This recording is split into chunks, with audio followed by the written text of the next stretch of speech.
there, really a trickle boast, because it's so far to the front of the court we call it a trickle boast. And a good comeback so far from Timer, who seemed to have warmed up a little bit and staying a little more engaged. Very tight ball, and Toth very disappointed with that. It was very, very tight, but perhaps she should have flicked it high. So really wonderful comeback in this first game from Karina Timer, who seemed down and out.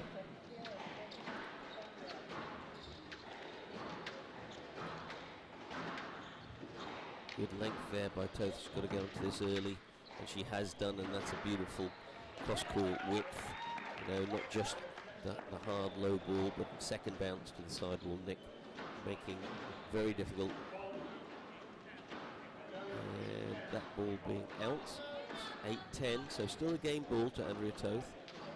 There's a very good cross-court float there, giving her an opening because of the loose return from Timer. But Timer playing tight. She's still in this first game. But again, the cross-court float from Andrea Toth, just so perfectly accurate. And as I had said at the beginning, this Princeton woman, it's just elegant in the way she plays squash, reminds me of a gazelle. And her control and placement and pace control particularly, playing at a rate that she can comfortably manage and maintain. So you can see former world number 1 John White, the Drexel coach there beside Karina Timer, and just having a little chat with her about what she might do to change her game plan. And of course you can see our sparkling array of trophies on the right hand side, ready to present to all the winners and runners up from this, the final day of competition in the college calendar of the 2022-2023 season. Just while we're waiting for the players to come back on court, just tell you a little bit about what we've got coming up today. After this match we have the final of the consolations of the Poole Trophy, so named after Eugene Poole, a Harvard alum and tremendous squash fan who helped to generate the national championships first division for men.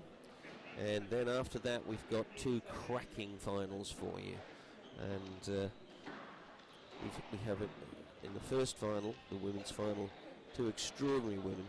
Siva Subramanian from Cornell, world ranked 18 at the moment, and her opponent Chan Sin-yuk, or Simi Chan, she's familiarly known with, from Columbia, ranked 39th in the world. I'll tell you a little more after this game, but meanwhile back to this final of the Ramsey Cup consolation between Andrea Toth and Karina Time. It'd be interesting to see if Karina Time gets settled into this game a little bit earlier than she did in the last game. She almost came back, but left it a little bit too late. Let ball on that first one. And beautiful range on the Toth volley, able to intercept. And one love to Andrea Toth. It looks like it was out. So 1-all.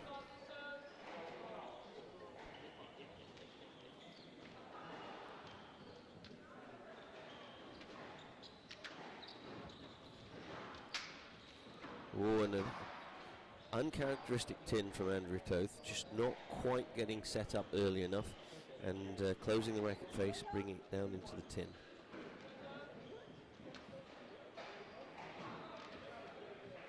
Risky not volleying the return of serve. You see immediately that you don't return the serve with a volley, in other words taking it in the air.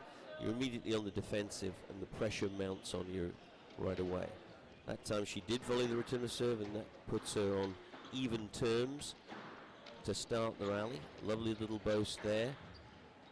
But Karina Timer really beginning to work the taller woman around the court, and that is always going to be the Achilles heel of the taller woman is her mobility is not going to be as rapid on the change of direction as the smaller woman, but she's replied with a beautiful cross-court volley, Nick, almost rolling across the floor like it was dancing on ice. And Andrea Toth regaining her position within the game, having given away a couple of points through errors. It's a beautiful float there. That's a lovely lift there by Karina Timer as well. And oh, that's very good. So love that shot here because her foot's down before she executes the shot.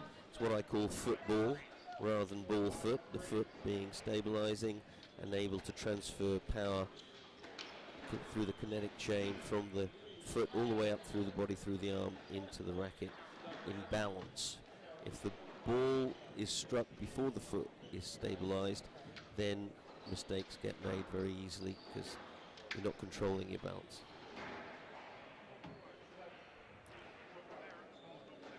So referee, I think, not happy, is giving a let. Okay, well, I think Karina Timer was really looking for a stroke there, but she was much too slow to get ready. That shot of Toth's was very fast. Good floats. Both of these players actually floating the ball effectively this morning. And Toth missing out because she played a short turn, and if you don't maintain the quality of your length, you then become extremely vulnerable. And she did volley the return to serve, but Karina Timer very good on this straight drop volley, floating it in there to catch the sidewall nick. And again, half length, but Karina Timer much too premature on playing the ball to the front of the court. Should really have been going long again to consolidate her control, and that's 2 errors in a row, and that's going to be great encouragement for Andrea Toth, who was behind and is now almost back on terms. And again, half length from Karina Timer on the return of serve. Oh, if you watch this, if you get a chance to see this, what's happened is Andrea Toth has rotated through as she played out of the back corner, and that almost always closes your racket face. Again, half length on the return. Did well, but that's a long way. It's a bridge too far in some respects, but she's really done well to get out of it. Possible stroke, I'm not sure.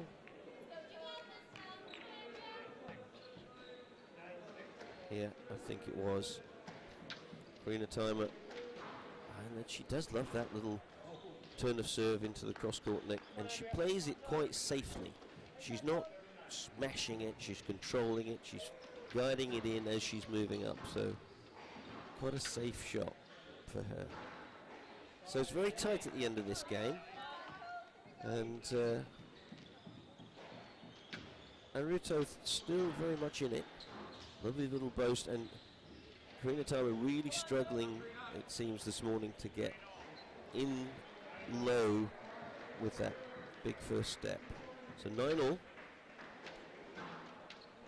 Lovely lift there. I do really appreciate Toth's ability to float the ball, but she's been forced into playing a loose ball by the quality from Karina Timer in that back corner. You see how Karina Timer's length and width has created an opportunity for her. So it's very important, if you wish to get opportunities, genuine opportunities, to take your opponent out of position to the back of the court. That's a half length, and Andrea Toth paying the consequence of not volleying that high on the front wall deep.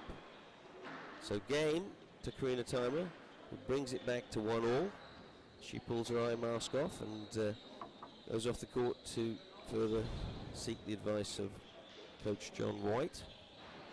Meanwhile, I'm sure that Gail Ramsey, after whom this competition is named, the legendary Princeton coach, has got some words of wisdom for Andrea Toth. So yeah, here we are having a look at what's actually going on this morning around the other courts, and we have some other lower division matches going on, and you can see Some of them are in process, some of them are over. There's an unfortunate retirement there. Never like to see that retirement. It means players injured or something else has gone wrong, unable to complete their match. Lovely looking 5-setter there, Maureen Foley beating Moa Bonnemark. Anyway, and a 5-setter with Jacob Bilbulia there as well. But I should just remind you that if you wish to see any of our past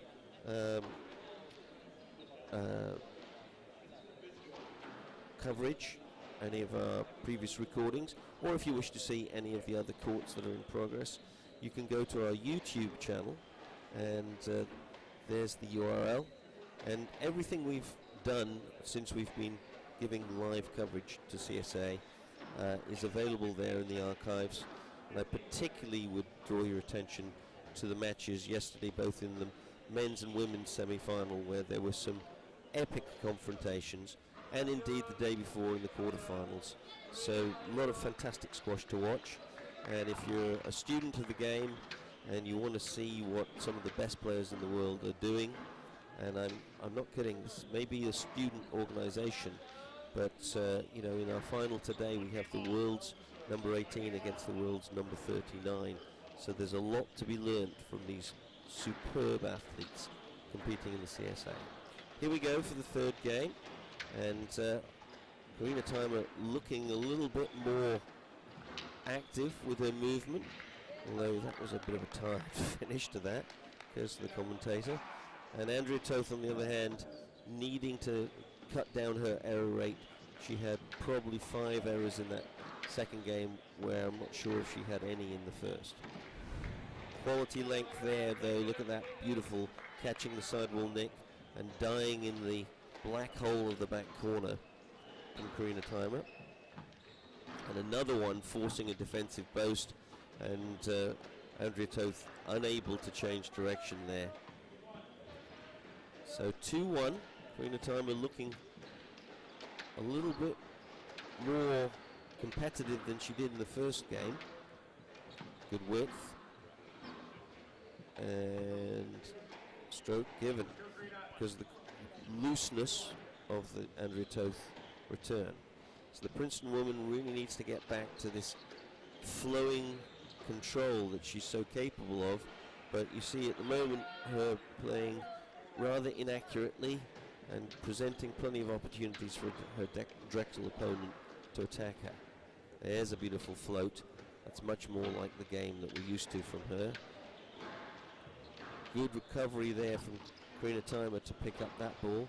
That's a little early to be going short, but extremely well read by Andrea Toth. She's up there so early, and the peripheral awareness of Timer not quite sufficient to be aware of the threat. 2-4.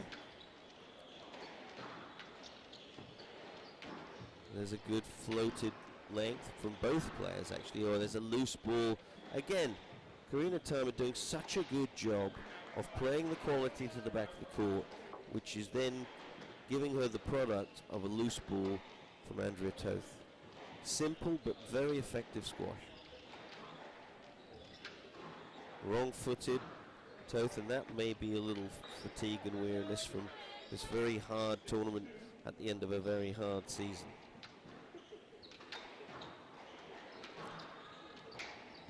And then you see the racket face closing, and instead of football it was more together ball and foot, and so the balance and weight transference not controlled.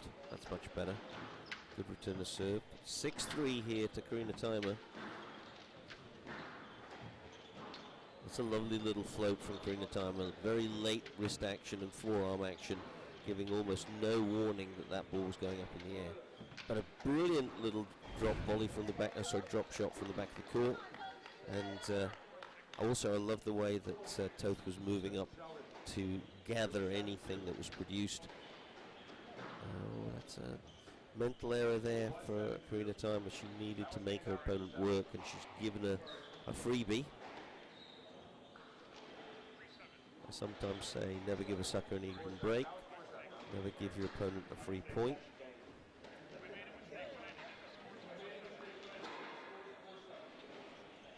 4-7. We're having a bit of a problem with the score, but it is 4-7.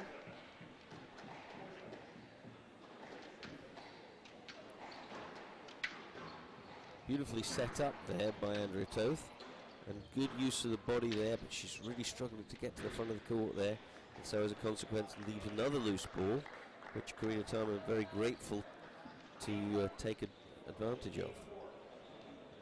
So 8-4, and the Princeton woman just not quite able to maintain the marvellous and elegant control that she is known for.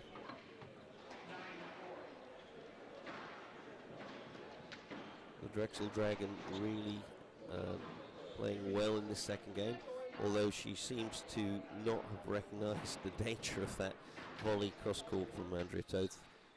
She needs to be changing up that serve. Oh, it's a brilliant shot from there. See how low she gets here. Love that, love that. The eye level being close to the contact level gives her perception, but also by getting that low, her centre of gravity is able to transfer weight correctly into the ball without closing the racket face. So 6-10, troubles here for the Princeton Tiger. She's really leaving it very late in this third game. She seems to be motivated though, there's good body language. 7-10. But again, the change of direction, and she slaps herself on the knee in disgruntled disappointment.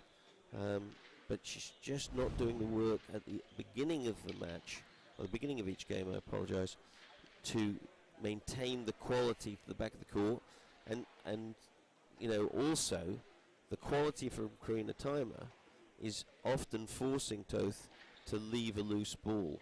And so footwork is going to be very, very important for Toth to be able to maintain a tight book return from a tight approach.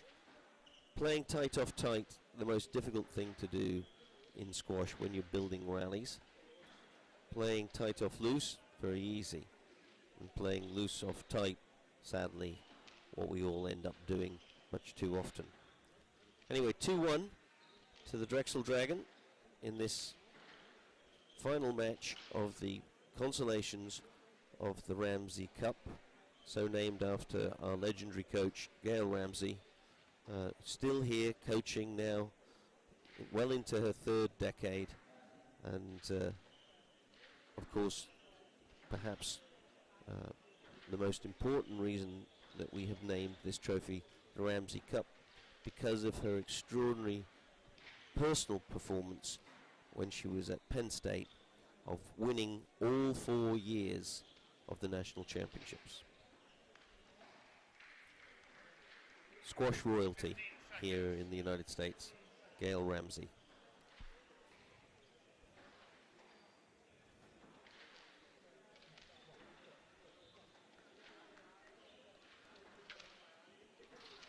So Andrea Toth with a problem, 2-1 down, and struggling to deal with the quality of Karina Timer. Karina Timer having started a little bit rusty, but then both her placement, her movement, and her shot selections all coming together to take those next two games, and really looking a lot more lively and dangerous than she did in the first game. It's a beautiful width there, but what a lovely float from Karina Timer. Good use of change of pace and height, and fatal.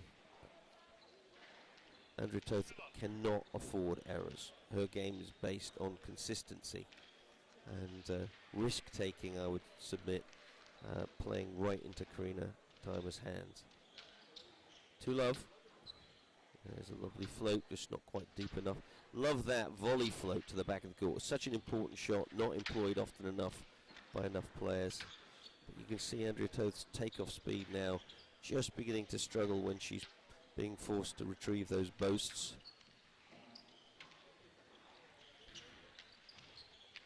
And again there, You know, she took the ball in early, which seemed reasonable, but because Karina Tama was right up behind her and is quick, opens you up to a counter-attack. We're going to see that from Siva Subramaniam later. She has the ability to, in a wasp-like manner, sting her opponent by attacking the attacks. Love, and the moment Karina Tama really ruling the roost. Oh, it's good hands, good fingertips.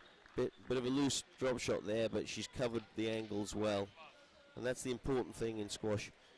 Not to get to the tee, that's a fallacy, but to make sure that your position covers your opponent's angles of possibility, and that could be a variety of places depending on where the ball is being played from. No let being given there. Karina Tama would be a bit disappointed with that, but she had played a little bit loose. So as you watch, you'll see the more advanced players rarely going back to the tee. What they're doing is going into position to defend the court against all of the angles of possibility that the opponent has available to them from wherever the ball is being played from. The tee, rather a sort of poor general piece of advice that actually distracts, because when you yell at a player, get back to the tee, what they do is they focus more on that piece of blue paint or red paint, as depends on the court, than they do on the ball, and so they commit their body weight and their attention to the tee, and they actually physically, mentally and emotionally disengage with the ball, which leaves them very vulnerable to a very quick attack, either a counter volley or a drop shot of a drop shot. So the best players are peripherally aware of where the tee is, but primarily focused on staying engaged with the ball and defending the court. So a little error there from Karina Tama, but she seems to be well in charge of this final game. Although she can't afford to dump too many of those in the tin, she walks rather despondently across the court. 3-7. That's a beautiful shot, and again, just a little bit a bridge too far for Andrea Toth at the moment. Her movement in the first game was very good, but she's just a little bit, looks like she's running in treacle, running in syrup. That's a good pick up there. Oh, and you know, you can see both of these women are just a little bit fatigued. They've done so much work, you know, particularly for their teams during the season, and this is the very last match they're going to play in their college careers this year. Stroke given for that rather loose ball, and last-ditch effort now for Andrea Toth to try and pull herself out of this difficult situation. That one's worked.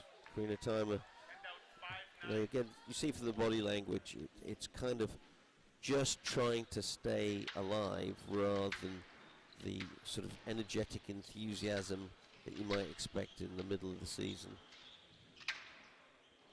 That's a very good width and length, and that brings her a match ball. Again, her initial length enough to produce a loose ball from Andrea Toth.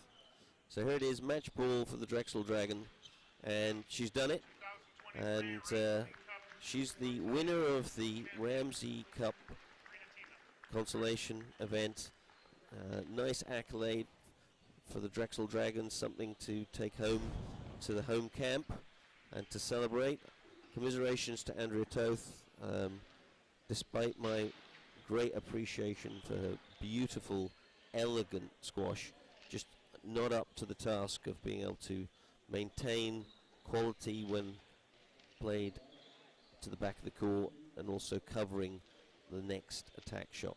So our next match will be coming up shortly, and that will be the final of the pool trophy against that's Xiao Yizhan for Yale against Nathan Zibing Quay's challenge from Penn. You saw Gail Ramsey in the picture there. And looking at the courts here, we've just seen that result with Karina Timer. Congratulations to her. And we've got a few other games lower in the order, in the lower divisions, just going on. Okay, back soon.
Consolation winner, Karina Timer from Drexel University.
So, ladies and gentlemen, welcome back to these finals of the CSA Individual National Championships.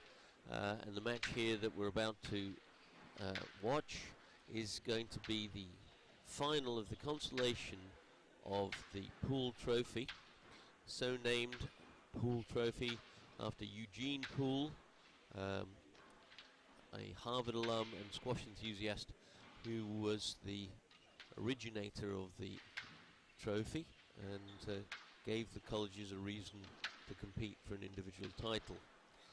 And the players that you're seeing on the court, Zhao Yi Zhan of Yale.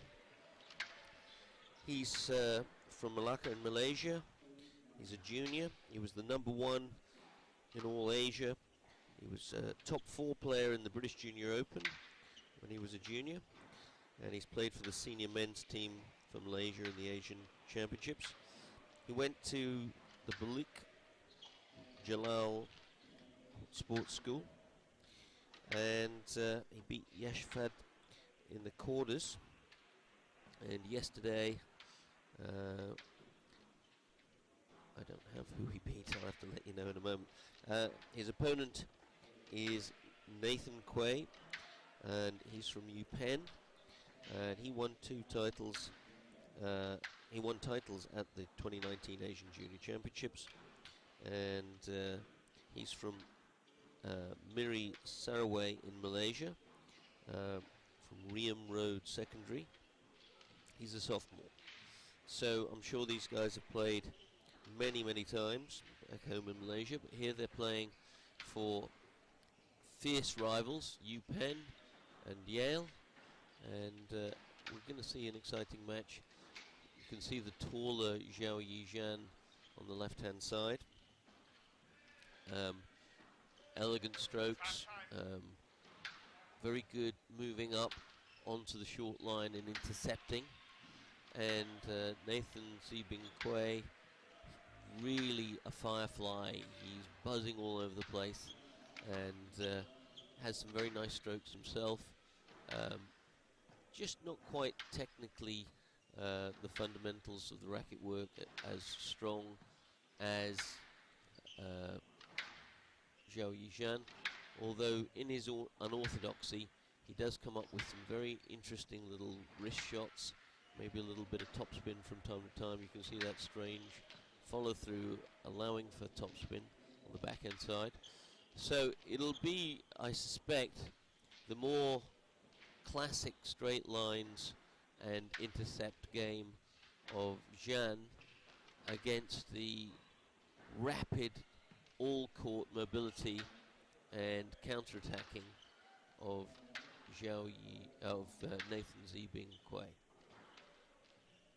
We'll bring you the match when they start after this warm-up.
There with his coaches beside him, sitting on the chair, is former PSA New Zealander Campbell Grayson, who's the assistant coach there, reputation for tremendously gritty, determined play.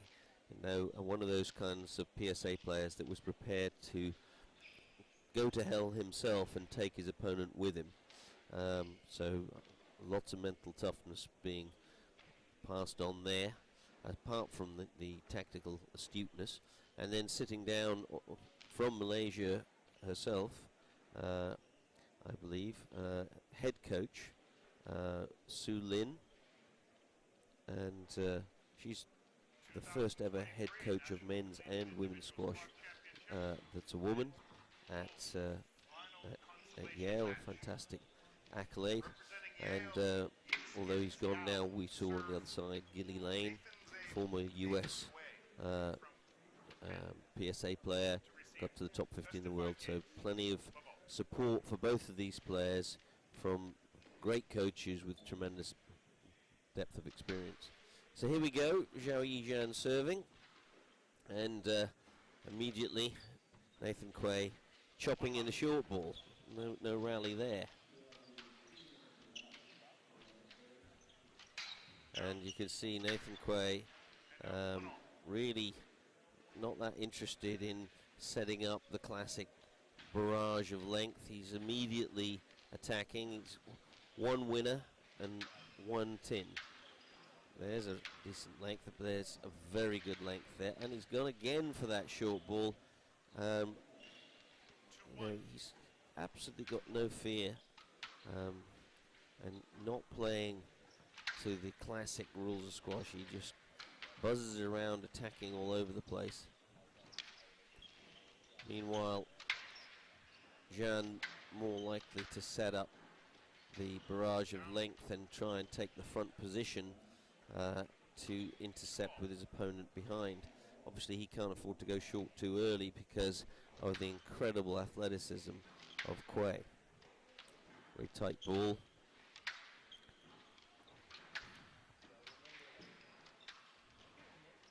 Not a very good length there on the cross court, but a good width from Quay, but unfortunately insufficient to prevent, as I said earlier in my preamble, the classic lines of Zhao Yijian.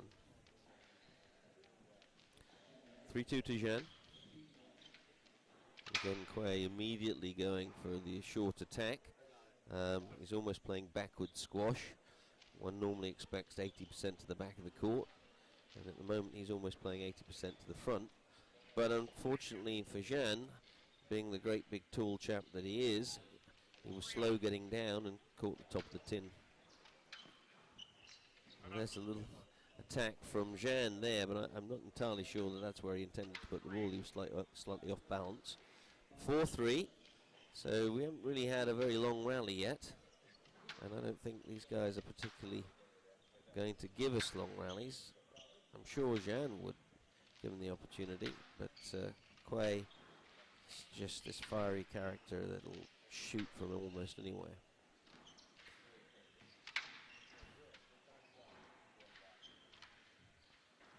But that's a risk if you're shooting from behind, especially with a player of Zhang's quality. 5-3.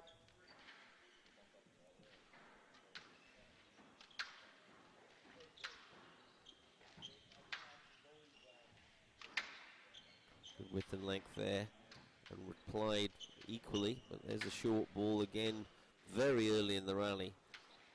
Part of the reason that Quay's able to play short so much is because he has tremendous confidence in his mobility. But if your error rate is high, it doesn't matter how mobile you are, you've got to be able to keep the ball in play to be able to defend it. 6-3.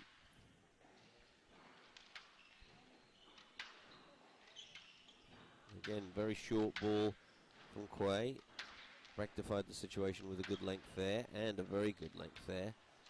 Studiously played by Zhang, but he was very quick up the court.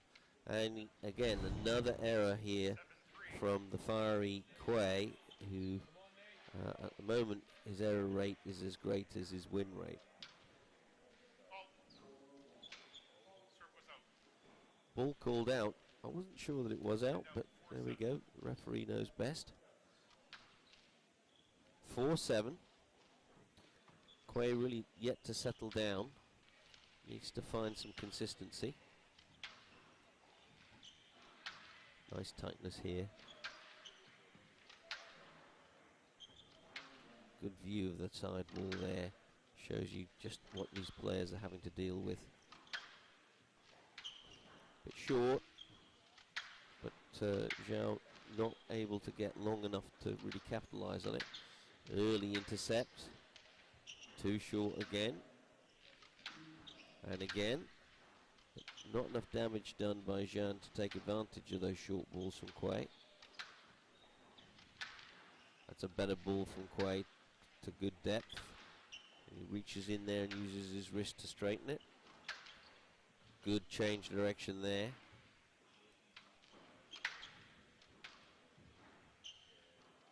Good loft. I love that little floated ball down the sidewall there from Zhao Yizhan. And a tight ball gets the job done. This is the best width and length he's hit on the cross court in the match so far. Beautifully done. So 8-4. Real daylight now for the Yale man.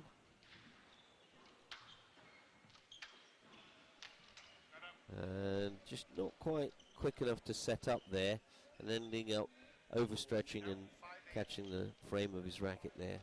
5-8. Quay's not out of it yet.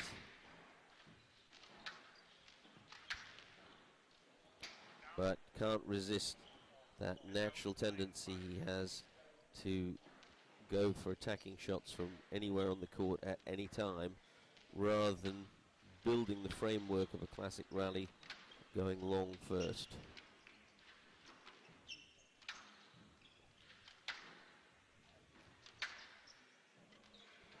Nice little boast. Not enough depth there from Zhang. Could be in trouble, but gets it out. And again, natural attacking tendency of Quay. That Firefly, unfortunately at the moment, the Firefly is not really firing on all cylinders. It's a good ball from there though. 6-10. Game ball to Zhang still. Another little attack. Length not quite good enough from either player there. Again, he's so tempted to just go for that short ball all the time. And this time Zhang being tempted into an ill-judged short ball. He needs to keep building his rallies. He does. He has a very good classic game in my view, Zhang.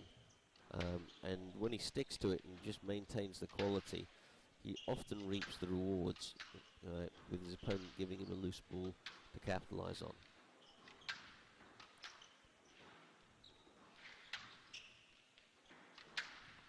Good width there. And again the attacking short ball from the back of the court by Quay. And again having to rely on his athleticism to get himself out of trouble. Unfortunately for him, he does have one advantage over Zhang in that Zhang's movement is a little bit more ponderous than Quay's. And so if he can twist him and wrong foot him, sometimes he catches Zhang out of position. Well, that's it. First game to the Yale with his bulldog consistency, as opposed to Nathan Zibing Quay, who is, as I said, this little Firefly who can do inspirational things, but often they are less inspirational because he plays short too early and ends up hitting the tin. So we'll see what happens in the second game. At this point, Quay really needs to change his error rate and get in front much more before he goes for his short stuff. Some of his shots are like that one wonderful putt you might have on the golf course, and you forget all the bad shots just because you remember such a beautiful shot. But it's the consistency in the statistics that are more important here than one beautiful shot. More in a moment.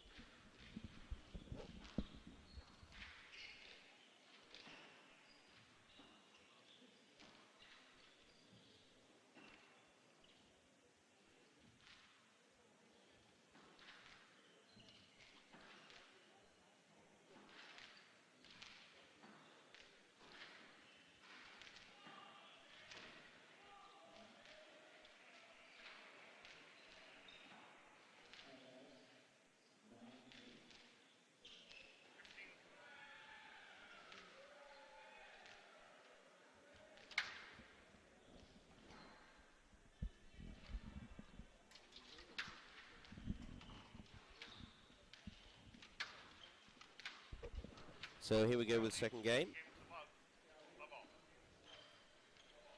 Good start by, solid start by Zhao Yizhan. Let's see what Nathan Quay can do to recover the situation. Good flick off the sidewall there by Zhang, because that was tight. Oh, and very early Nathan Quay there. Really get up and attack. And you see the mobility issues that sometimes Zhang has. Not quite changing direction laterally as quick as his opponent.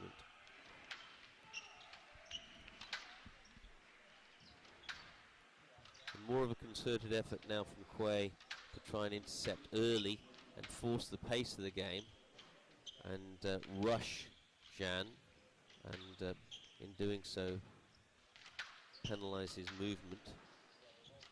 Zhang, as I said, more of a classic up and down the line deep player, but at the moment he's very easily able to handle this increased pace, and he's really playing very nicely.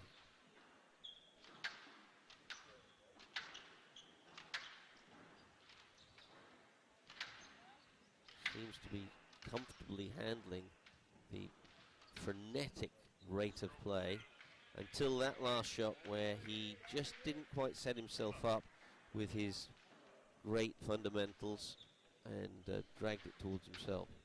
So 2-love now to Quay with his more attacking game plan. That looked like a double, but it wasn't, and an error now.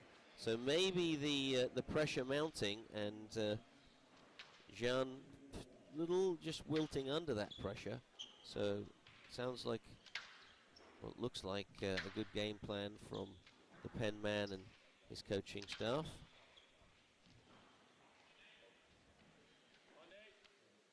One, 3. See if Zhang can get things back to a pace of his liking. I'd expect to see him loft a few balls and just change the rhythm a little bit by mixing the paces rather than just responding to the frenetic urgency of Quay.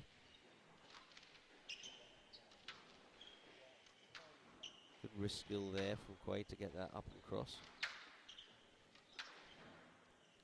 And likewise from Zhang to do the same. See sometimes Zhang off balance as he hits that forehand volley. You know, he's not doing foot ball, he's doing foot and ball together, and you need to clearly get the foot down to stabilize and transfer weight into the ball if you're going to hit those volleys. But he's back to 2-3. Oh, just again overextending here. Needed one more stutter step to get himself balanced instead of that full length stride. 4-2. Oh, it's a perfect width and length there. This target is very, very good from Quay. And even though he apologizes, actually that's what we're looking for when we hit those cross courts. Oh, that's tremendous individual skill there. Inspirational. He's worked his wrist completely round, and twice he's done it. First on the backhand and the forehand. That was exciting. 6-2. And a really good return after that first game loss from Nathan Quay so far. Zhao Zhan still hanging in there. Nice loft. Quay immediately going for the short attack. And again a short attack, and you can see again the mobility of Zhan just called into question by these sudden little short changes that Quay does, and because of the loss of balance, unable to control the path of the ball. Yeah, risky for Zhan to try and outmaneuver Quay at the front of the court. That's Quay's favourite place, front of the court attacking. Very nice tightness from both players there. That's a very good little two-wall there, but again the speed of Quay making that really not look as difficult as it was. It really was a great shot, and he's comfortably there, almost sliding in like a clay court tennis player, and a beautiful width there. So again, the individual ability of Quay when attacked really helping him to be the king at the court of the court at the front. 8-3. Zhan really needing to go back to his classic game and get the ball deep. He's not going to win it by competing with Quay at the front of the court. He's got to get him behind him and use his superior intercept shots when his U-Pen opponent is behind him. Oh, that's a beautiful shot though. I eat my words on that one. That was beautifully played, and Quay was not really expecting that. 4-9. Quay still very much in the ascendancy. And yeah, he's got no classic game plan. He just does what he wants to do when he wants to do it.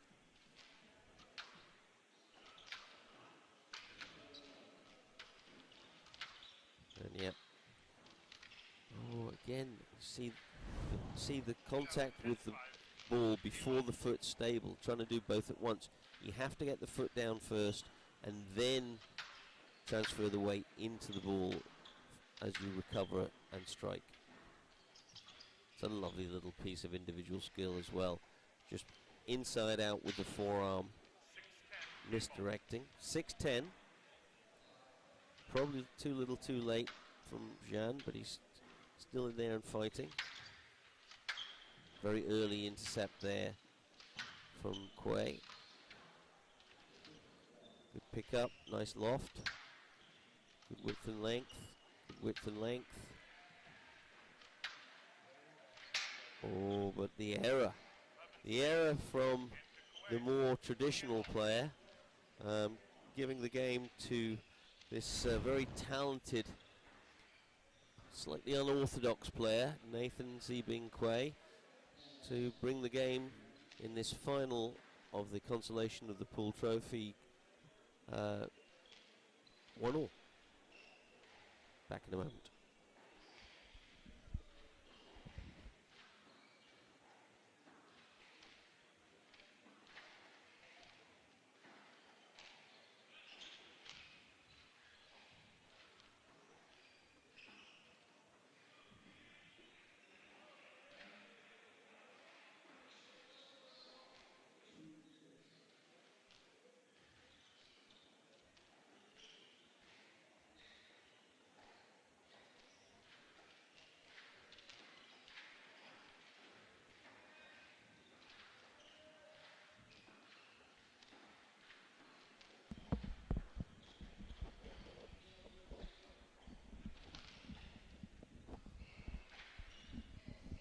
So, having a look around the ground, got some interesting matches rolling on now. Joachim Chua, another very, very mobile player, playing against Tate Harms, who is Swiss by nationality, but spent a long time in the east of England, where I come from, and it's in the fifth game, and Joachim Chua is up 7-2. what else? Lien Teo, that wonderful player, is just starting her match. It's now 1-0 against Serena Daniel. And of course, Aishwarya Kubchandani for Cornell is, getting ready to play her match. So little big red enthusiasm on my part for Aishwarya, who's had 2 fantastic wins in the earlier part of that draw. Right, back now to Nathan Zibingque against Zhao Yizhan, and Bingque really doing a good job in the previous game to maintain twisting, turning, change of direction, and unfortunately Zhan in the previous game taking the game to the front of the court, which is really Quay's wheelhouse, and not conducive to sort of cut and thrust for him, although that ball there very tight. And as I've said before, I think of Zhan as a sort of a classic lines player, elegant technique, beautiful movement, whereas Quay is more unorthodox, trying all kinds of stuff from all over the place, but he has this fantastic mobility, and he sprints around the court like a little firefly, and can really catch people out with his unexpectedness, if that is a word.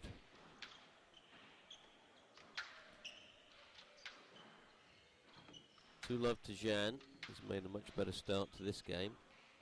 Bit slow there. Yeah, again. No, he just didn't have the speed of foot. He needed another step rather than that big lunge. That's a little technical error that I've seen him make a few times now. He doesn't do the stutter step, which loads potential and retains energy with which to transfer both into your movement in recovery and simultaneously into the striking of the ball. Too big a lunge actually makes it less likely that you'll recover or in time, and also it makes it more likely that you're going to not be able to transfer weight into the ball and control accurately where the ball goes. So recovery now from Quay, 2-all. Very tight. Ball Quay. I think he's going to get a stroke here. He sort of was ready. I think that was 50-50 between a stroke and a let. But again, Quay wanting to take the game to the front of the court and hoping that Zhan will fall into the trap of playing at the front. There's the error. He's a little prone to errors when he's in the middle of building a rally. Instead of sticking to rally construction, he sometimes is just tempted into trying something out of the structure. Great speed, not enough length. That's better, that's more, and that's exactly the game that I expect to see from Zhao Zhan. Except, the problem is that you're dealing with this incredible athlete, Nathan Quay. Zhan did exactly the right thing. He hit a classic length, moved up onto the short line, hit the intercept volley beautifully into the sidewall, but Quay scurried up there, played a fantastic little counter-attack, and too tight for Zhan to cope with. So Zhan can't afford to underestimate Quay's not only his speed but his counter-attacking ability. We're going to see a similar situation at a very high level with the final of the Women's Championships. Siva Subramanian against Simi Chan. There's going to be some fantastic counter-attacking in there.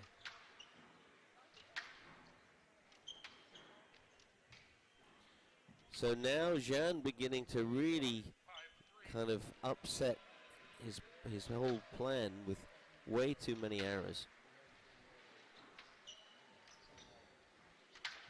And again, in playing short, not the right move against Nathan Quay. He's just too quick, and he's got too much of this unusual orthodox attack to be able to risk leaving him short. And tin after tin, and the game plan is just not correct for Zhao Yizhan. In my view, it should be much more set up this blanket attack to the back of the court with quality and placement. Again, fantastic ability of Quay to completely change the apparent shot using his forearm and his racket face.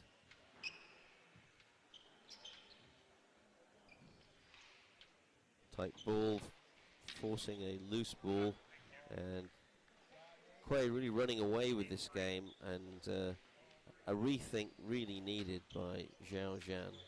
I mean, he's played short there. He's playing short, and that, you know, just is music to the ears of Nathan Quay. He's happy to fiddle about at the front of the court all day long. In fact, even if Zhan plays long, he tries to play short because that's where he wants to live.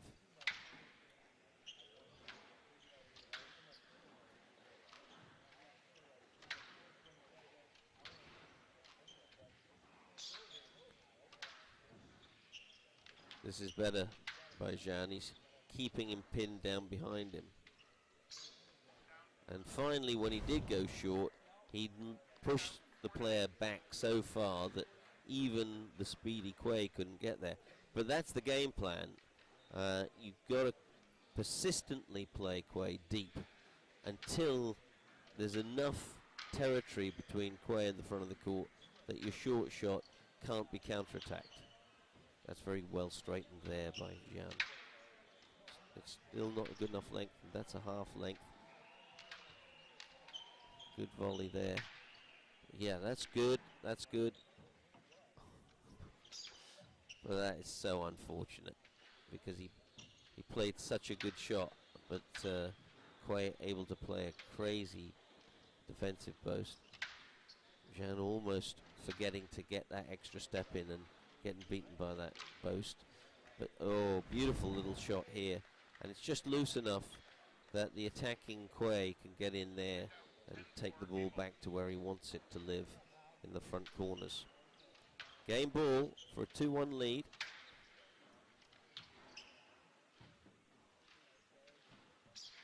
It's just so quick to the front of the court. No let given, and that's game. So, work to do for Su-Lin Leong and Campbell Grayson with their player, who certainly has the attributes of a great squash player, but he's miscalculating his tactical play here and playing right into the hands of the speedster from UPenn, Nathan Quay, who leads 2-1.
So, fourth game, and are we going to see a change in tactics from Jan to limit this fiery speedster from UPenn, Nathan Quay? Already 2 tins from Quay, which actually is not out of character for him. He's likely to hit a genius shot as a tin and vice versa. But it's important for Jan to play a game that doesn't expose his particular movement issues as a tall man. That's 3 tins now. He can't afford to be playing at the ferocity rate that Quay can, and he can't afford to play to the front of the court where he is going to be vulnerable to these lovely unorthodox twists and turns that Quay is capable of providing. That's a very, very good shot. So he's half length there. You see that is not the game plan for Jan. He has to make sure his shots bounce on the back of the service box consistently. Otherwise, with the range of shots that Quay is capable of, he's going to see it as an attacking opportunity.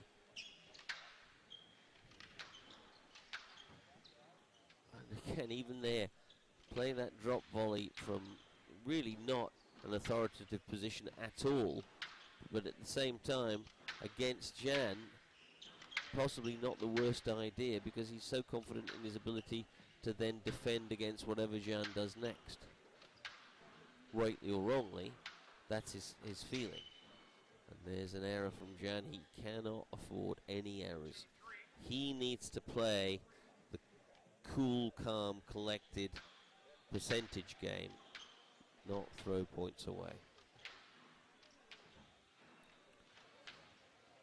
If you've listened to my commentary before, you'll know that I'm a particular fan of players who really try and make no unforced errors in their entire matches, and that, when I was a pro, was one of the things that we worked on very, very hard, is actually conducting an entire squash match with less than 5 unforced errors.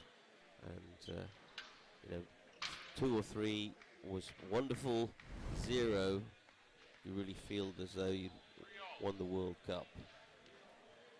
At the moment, the error rate too high from both of these players, and that's sort of favouring Quay, because he is less dependent on the percentage game, because he's such an attacker, initiator from all kinds of situations, and he's also so fast that he can counter-attack even from the best attacks, by and large, that Jan can produce.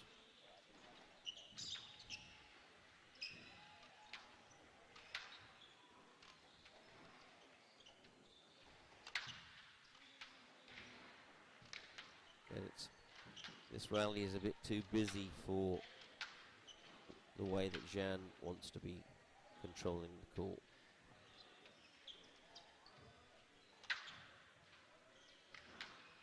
Good shot by Jan, but you see Quay strolling to the back of the court as if he had all the time in the world.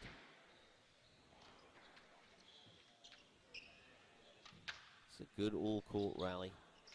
Oh, and there's the tin.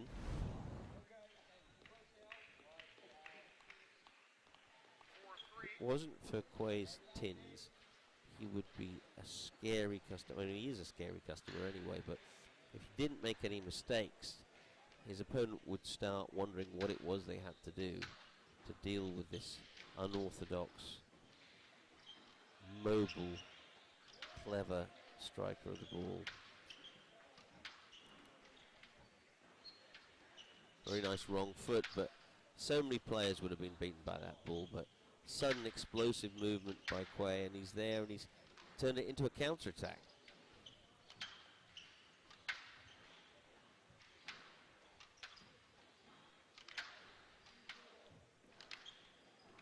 And that's good quality width. And although the length wasn't perfect, you see the fade out to the side wall, just beautifully angled, calculated to meet the sidewall at the point that the opponent is going to try and swing at the ball, thus creating a real jam on the sidewall. Jan back to a lead there of 5-3. Amply assisted by the error rate from Quay, which I'm sure Gilly Lane and his coaching staff are less than happy with. It's a good length. You saw the ball bouncing on the back of the service box. Well, that's loose. Better, right on the back of the service box. And then again, able to move in and intercept. But the problem is, this is an unusual situation where normally, having played 2 or 3 shots to the back of the court, intercepting with the short drop volley is okay. Because of Quay's counter-attacking speed, you really need to use your intercept to go for an aggressive long ball away from Quay, rather than a short ball that he can run onto and attack. Beautiful tightness. Oh, that's just out of nothing, that sudden little drop volley. And great mobility again. Just flies around the court.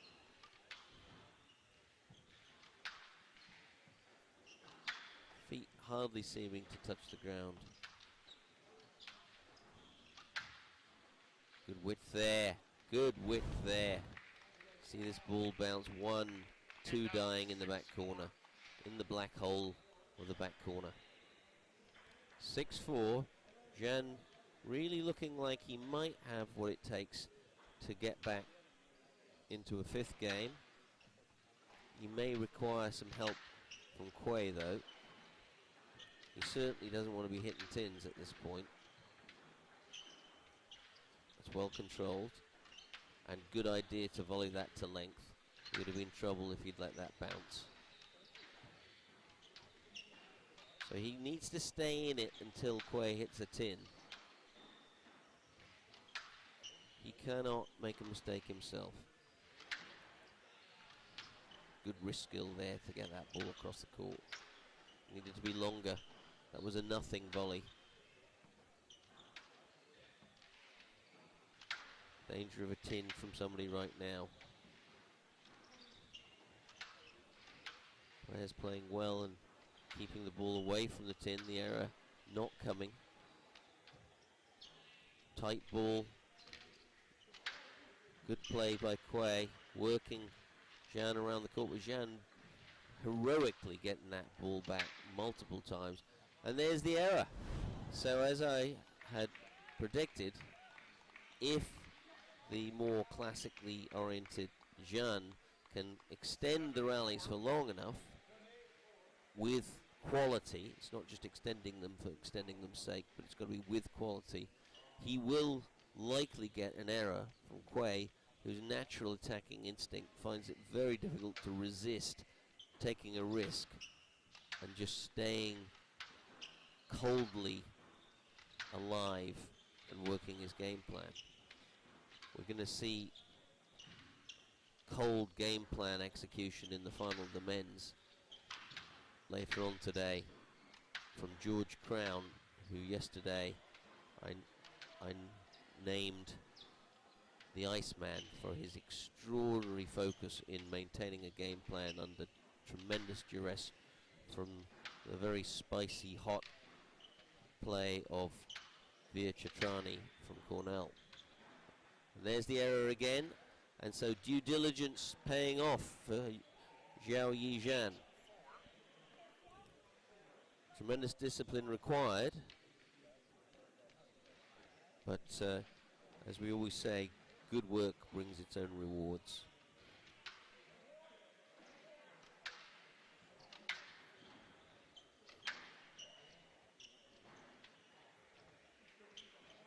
Nice touch from both players there, and that's a stroke.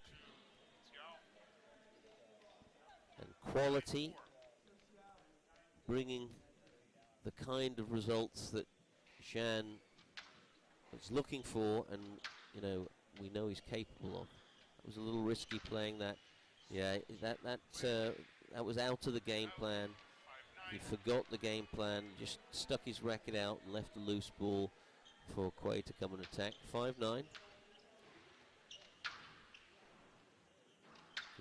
Good width there from Quay, but return, and there's a loose ball. And a beautiful width and length there. More quality here from Zhao Yizhan. Nothing to hit.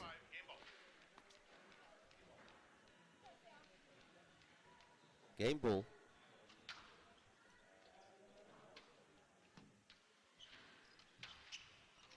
Very unorthodox, very beautiful individual skill on that volley from Nathan Quay. But a very successful reintroduction of a thoughtful game plan sees Zhao Yizhan take this match to a final game. We'll come back in a moment to see who will claim the Pool Trophy Consolation Championships here at the CSA National Championships.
Go, and this should be a very exciting final game, I think.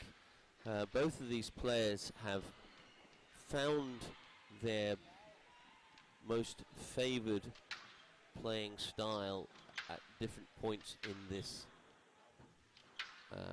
5-game match. Latterly, Zhao Yizhan going back to the quality to the back of the court and really limiting the inspirational play of Nathan Bing Quay, but he needs to maintain it, and it's going to take some courage to maintain the quality and not be tempted back into playing short, you know, at times that he might normally play short against another player quite reasonably, but because of Quay's speed, Quay often turns what appears to be a reasonable attack into a counter-attack because he's so fast. There's a good example there, you know, and so you really have to be more patient in your rally construction.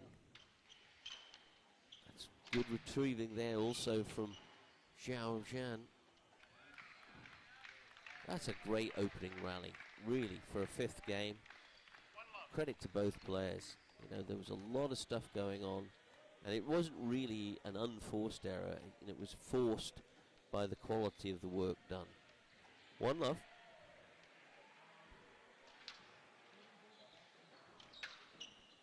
Good width and length there from Quay. And again, it's important that Jean gets up early onto the short line. He can't be... Ball called down? It was 1-1. But yeah, Jean mustn't be tardy getting up onto that short line, because maintaining control over Quay is dependent on his ability to intercept and keep him pinned down into the jail cells that are the two back corners. And also he has to be quick to defend the short game that Quay plays from the back of the court so often. Surprisingly from the back of the court. 2-1. Honours even so far.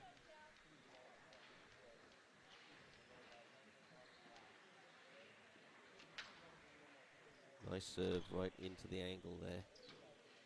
There's a lot of height on that ball, and a beautiful lob, narrowly returned by Quay. Oh, he goes for the short ball. It's got to be volleyed. You have to volley that ball, otherwise you're defensive all day long. Good pick up, but he's in trouble now.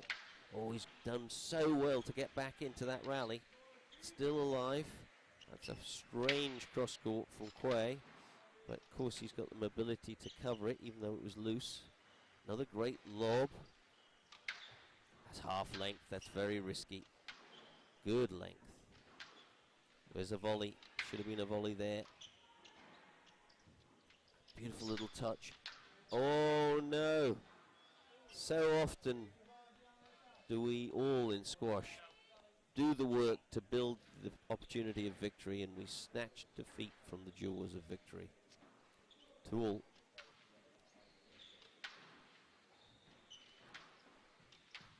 Yes, in, but playing the deep intercept volley, keeping Quay pinned back. But patience absolutely required here. You can't be in a hurry. But Quay really needs to just up the intensity a little bit. It's you know, he's allowed Jean to settle back into that lovely classic rhythm that suits the bigger man's movement abilities. The frenetic game he played in the second and third, really upsetting the balance and the equilibrium of the tall Yaley. But he's kind of strolling a little bit, Quay. I mean, he's playing some nice shots, but I just don't feel as though he's upsetting the rhythm of Jean. Again, sort of strolling, yeah, I'm very comfortable, but then so is Jean. Yeah, he's walking around the court.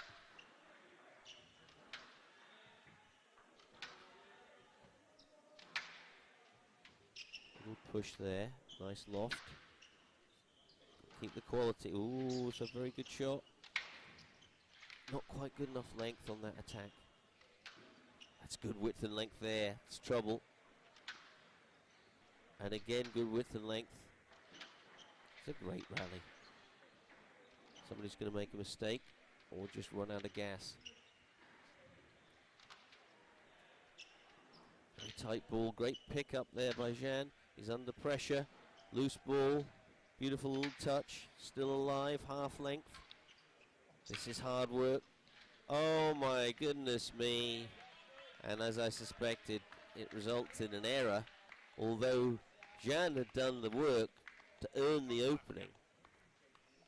But again, the unorthodox down the middle shot, whether intentional or not from Quay, upsetting the balance and the orthodox play of Zhao Yizhan. 3-2. This is really a neck and neck final game between these two different, contrasting styles of play. The UPenn speedster and the classic lines of the Yale Bulldog.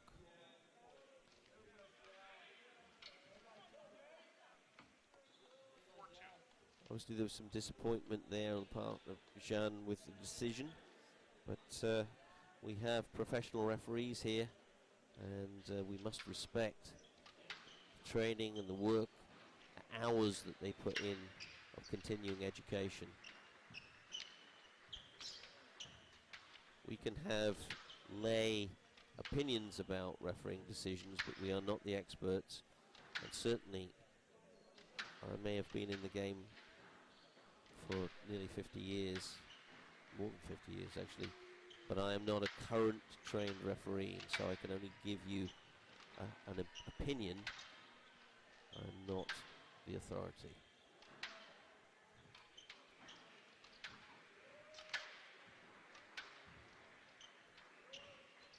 Lovely little touches there. Quality, length and width from both players there. There's a loose ball, tacked to a good length, but easily gathered by Nathan Quay. Good cross court, but not deep enough. Again, we're getting some very good rallies in the late stages of this match, as both players just show how much they want to win this. Great pickup. That's trouble. I don't know how he got that back. That was beautifully done. Lovely little touches. Just a tendency sometimes with Jean to be a little tardy picking up those two wall posts, and that ends up with him being a bit desperate. Oh! Now, has that nicked? Oh yes, it was, well, unusually, Quay not quick enough to pick a ball up. Put that in your diary, that doesn't happen that often.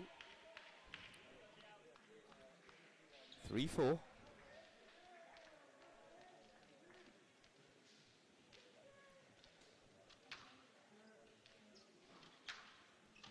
Oh, loose ball. Yeah, must be a stroke. And Jean very, very frustrated with himself there. Beautiful little cross-court float.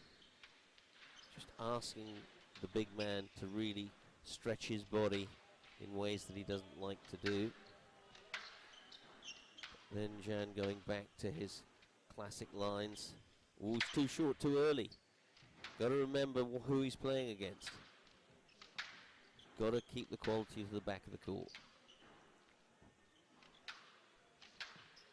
Yes, he's doing now. There's that little barrage of length. Went short there, but it was with some pressure and attack, so that's okay. Can't just poke it to the front of the court. Ooh, that's risky. Length wasn't good enough. Oh, there's a loose ball. Deep ball. Ah, it's loose again. Both players maybe a little fatigued now and occasionally making poor decisions about what to do. So we're getting a little glitchy on that backhand wall camera. So 4-5.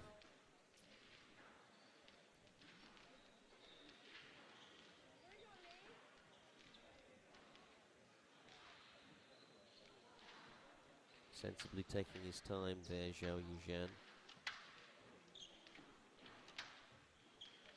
Gathering his resources to fully commit to the rally. Did well to get down low there. It's a great width and length, but nice half volley there. Another half volley there, making sure the ball doesn't get to the back wall. Very good shot, maybe you needed a volley there, but half length. But just feel that Quay's not quite doing as much with his intensity as he was earlier in the match. Kind of strolling through some of these rallies where he could really ramp up the frenetic fervor that suits him so well. Oh, that's a fantastic pickup. Didn't really do enough with the volley. Oh, that's a good ball. Oh, and again he's picked it up. Unbelievable. Oh, and he's got it up. Oh, it's cooled down. What a great rally. That really was every ounce dripping last piece of sweat that Jean could give to that rally.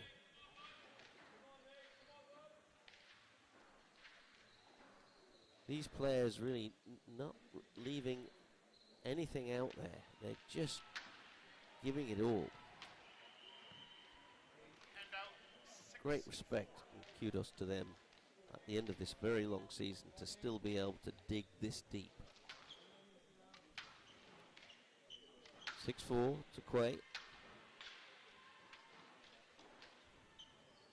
Beautiful float, well straightened by Quay. Oh, he goes for that short ball again. He is scary with how often he goes to the front of the court, but it seems to be paying for him in this particular match against the taller, slightly less mobile Jean. Whoa, it's hard work getting up there. That's loose. It's a good width there. Great wrist skill to get that cross court. Very deceptive. Nice float. It's kind of hanging back a little bit. I'd like to see Jean up on that blue line a little bit more. We saw Veer Chatrani from Cornell so often. He's way up and 2 feet in front of that blue line, intercepting the volley.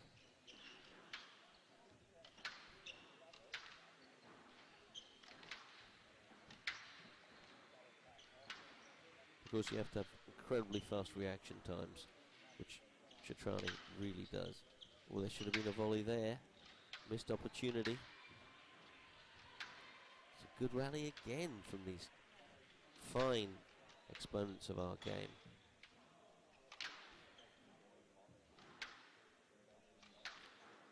Good width and length. Oh, risky to take that so close to the sidewall. Bit short. Good width there. Oh my goodness. Good intercept volley, very good intercept volley. Twisting the Quay body around the court. But loose ball almost capitalized on by Quay. He goes back to his calm walking pace. Beautiful float. Good idea to lift there, but he's loose. I don't know how he got out of that. That was tremendous. This is really about guts and determination now. Who has the courage to stick to their game plan, not make an error. Great pick up there. Nice tight ball. What a fantastic cross court from that tight ball on the sidewall. These guys operating on fumes and still managing considerable quality. Good pick up, a bit loose. That's a great change of direction, and a dive doesn't get the ball back. What a rally. Wow. All court squash maintained with tremendous courage by both these players, and Zhao Yizhan managing to get the better of that particular epic marathon of a rally. Coach Jack Wine handing a towel to Nathan Quay to just clear up the dripping shadow that he's left on the floor, having dived. We've taken a good break. It's almost like we're going into a 6th game, ladies and gentlemen, and I can't say that they don't deserve it. That rest between games, or half games. But here we are, re-engaging for the second half of the 5th game. 5-6.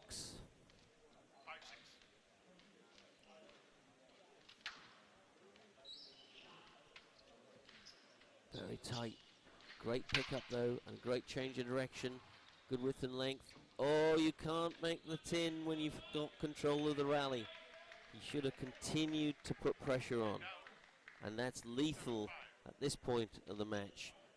The big difference between 5-7 and 6-all when you're this tired in the final of a major competition. Oh, it was very tight. That's the only thing that saved him, because it was not the right height. Oh, hard work getting up there, good width and length. Comfortable, oh, a little bit flashy. Big risk taken there by Jean, not usually the risk taker, but in the end he gets away with it. And not very frequently do you see Quay make a mistake of that order on the retrieve. Maybe when he's attacking himself, but he normally retrieves very comfortably. 6-7. No volley on the return of serve, but able to flick it straight. Tight ball, picked off very well indeed from Jan. Oh dear, that was not the right choice. He's wondering why it's a stroke, but you can see that if there was a cross-court played there, it really would have removed his eyebrows if it had hit him. 8-6. Quay managing to just maintain that. Oh my goodness me. Very late racket preparation, and he was caught out by the tightness of the Jeanne backhand down the line. Still nothing to choose between these guys, really. Oh, great pickup on the attempted cross-court nick. Incredible touch there as he works his racket face inside out around the ball, putting such delicate spin on it that it just stays dead. 9-7. Crucial moments in this match between these two wonderful competitors. Again, the touches. Ooh. And are we going to get a stroke? It's a let because the ball's deep by the time he turns. Although he has got the wrist skill to play that cross court right into the front right corner. So very, very difficult decision. Little wrong footing shot. Very good length. Oh, shouldn't have gone short. That's a tactical error there. Couldn't resist that loose ball going to the front of the court, but it's the wrong thing to do against the speedster Quay. And here we are, match ball to the UPenn man.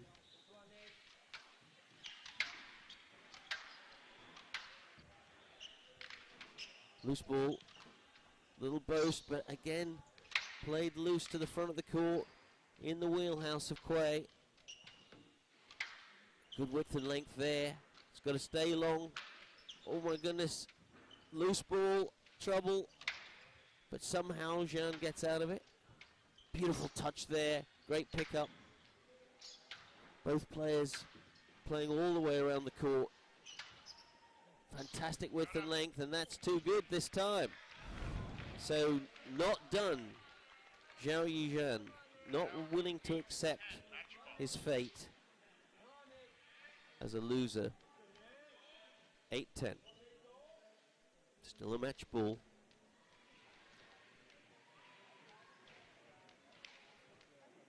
Jeanne needing to maintain absolute quality and can't take any risks to the front of the court. And that's it. A beautiful width and length. Ironically winning the match for the unorthodox purveyor of unusual shots, Nathan Sebing Quay, successful and winning this pool trophy consolation final. What a great match we just saw, ladies and gentlemen. That really was a good example of college squash and the enthusiasm and drive of players to represent their schools here in this incredible forum that is really the engine that drives squash worldwide. Two wonderful Malaysian players representing two fine institutions of the United States, backed by world-class coaches in a world-class facility here at the US Squash Center. I hope you enjoyed that, and we have a little break now. We'll see some presentations, I'm sure, shortly. You can see our intrepid executive director on the left there, David Pullman, just coming over in the CSA vest, and we're very grateful to him for all his hard work. He wears many, many hats, and you know, his assistant there, just taken on this year, Abby Winger, and we really do appreciate all they do to draw this incredible group of schools and players and coaches and fans together into this competition at the end of the year. So we'll let David present his prizes and compliment the winner and commiserate with the runner-up, and we'll be back to you shortly in about 15-20 minutes for the first of our finals. An exciting prospect indeed between two of the world's leading women players.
Welcome, ladies and gentlemen.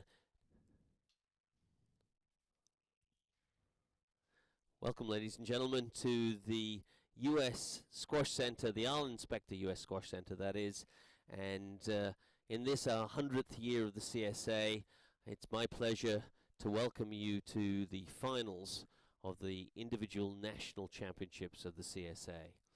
Today we have two wonderful matches for you. First of all, we're going to have the Women's National Individual Championships, and that's going to be between Siva Subramanian, seeded 1 from Cornell, and she is currently the world's number 18 player, and she's going to be playing against Simi Chan from Colombia, currently the world's number 39 player. So two of the world's top 50 players here at the CSA National Individual Championships. And that will be followed by the Men's National Championships, which is another firecracker versus ice match of incredible quality, featuring Mohammed Sharaf from Trinity and George Crown from Harvard. So I'm Richard Millman, I'm your host, and for the last 45 years I've been involved professionally in the game of squash, both as a college coach for Cornell and national coach for the United States at the Pan Am Games, and I've been a dyed-in-the-wool squash fanatic since I started playing under Malcolm Wilstrop at Gresham School in England back in 1971. So sit tight and get ready for this spectacle that we're about to present to you, which truly is a glimpse of the future, but brought to you now by the CSA.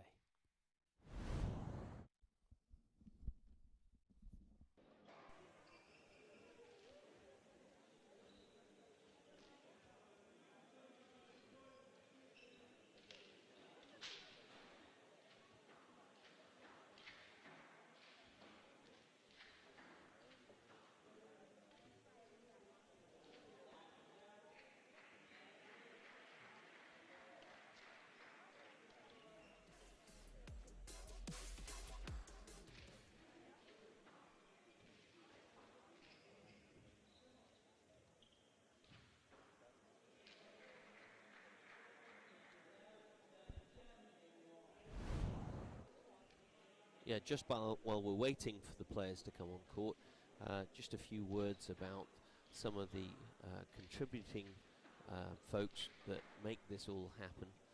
Obviously, we're very grateful to the board of CSA, and behind the scenes there are various committees working very hard to make sure that we bring you the best possible representation of the organization that really is the engine that drives world squash, the CSA.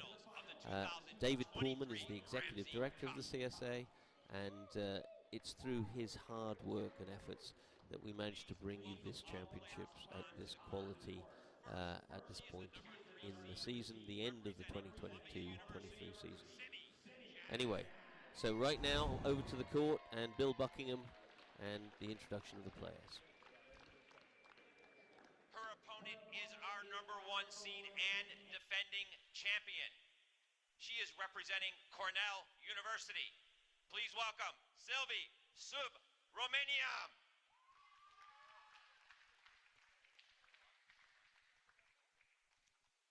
Simi, is that ball new in the corner? Here's a new one.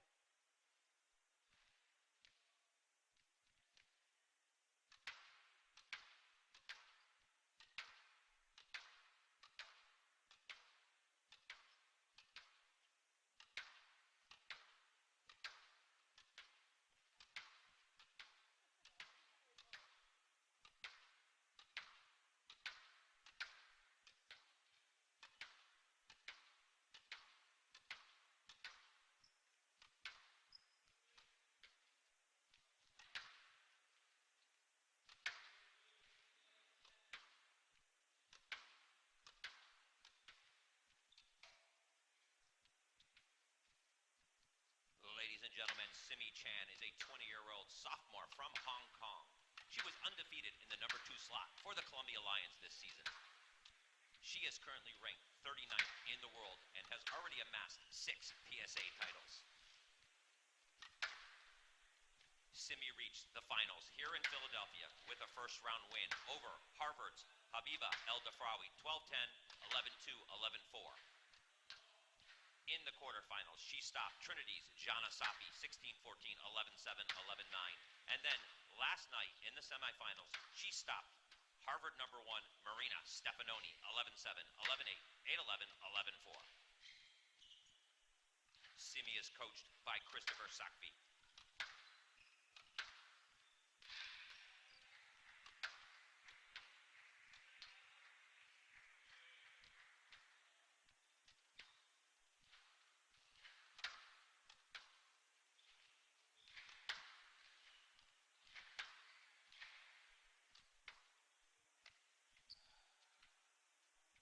Simi's opponent is our #1 seed here in Philadelphia. She is the defending champion. Siva Subramaniam is from Cornell University. She is 24 years of age and from Kuala Lumpur, Malaysia. She is a first-team All-American and the defending champion here of the Ramsey Cup. Siva has already won 11 PSA titles and is currently ranked 25th in the world.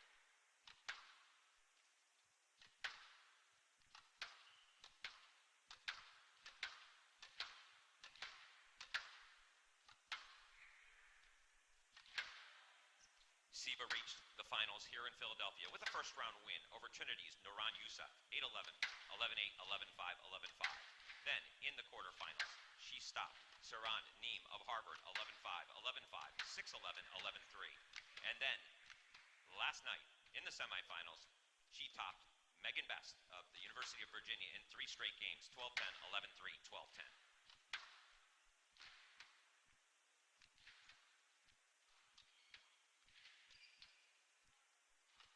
Siva is coached by David Palmer.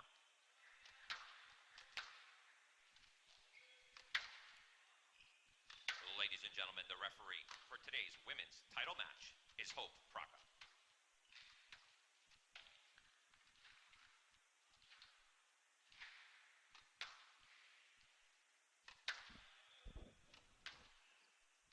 Well, ladies and gentlemen, as you can see on the right-hand side, we have our reigning champion, world number 18, Siva Subramaniam. And on the left, the Columbia Lion, Simi Chan. And yesterday in the semi-finals, Simi Chan stopped the Harvard #1, Marina Stefanoni, winning 3-1. And Siva Subramaniam similarly won.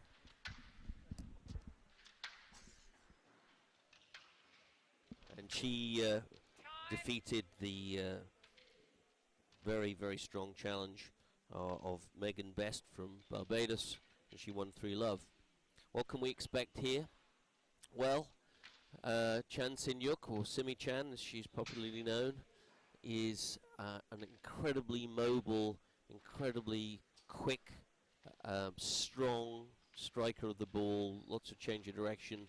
And as I did my research for this match, I was wondering what in the animal kingdom I could compare her to. And it transpires from my research that the most ferocious attacker in the animal kingdom is a dragonfly. And she does remind me of this dragonfly buzzing around, sudden attacks, change of directions. You just don't know what she's going to do next. But on the other hand, we have Siva Subramaniam, the #1 seed, and I have referred to her many times as the Wasp. She is a wispy wasp that dances around, and she has this incredible ability to counterattack, like a wasp stinging unexpectedly. And so that's what you should be looking for in this fantastic final confrontation between two of the world's finest women squash players. The Wasp versus the Dragonfly, and it's going to be all action and busy. Sit back and enjoy as we get underway with Simi Chan serving level.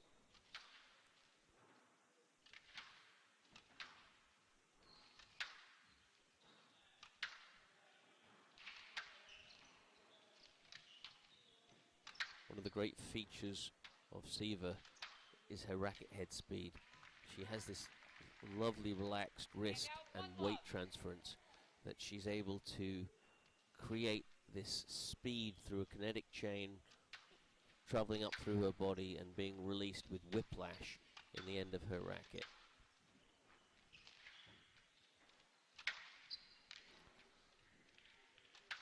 And you can see that being executed there. Ball's gone out, and a good start by Siva Subramaniam for Cornell. Already 2-love up, and seems to be really on song starting this important CSA Women's Individual Championships final. Known as the Ramsey Cup, and named after the legendary player and coach Gail Ramsey, who won this title 4 consecutive years, all 4 years of her eligibility. Simi Chan, very mobile, very fast hands, more than able to give a challenge to her Cornell opponent. They actually didn't meet in regular season because the number 1 for Columbia Lions, Frida Muhammad, is not here at the tournament and has decided to go and play, I believe, in the Black Ball in the PSA, showing you just the quality of play in the CSA in the modern era. That's a very tight ball indeed.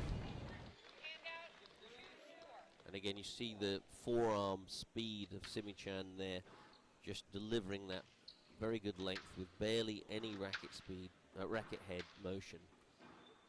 Just weight transference. Oh, it's beautifully tight. And Siva showing the fist pump of appreciation, very happy with that. Looking out to her team, really beginning to feel it, I think, a little bit here at 5-2 up in the first game. Beautiful little boast there. The clever shot down the middle of the court, completely catching Simi Chan out. And again, the wasp has stung. 6-2.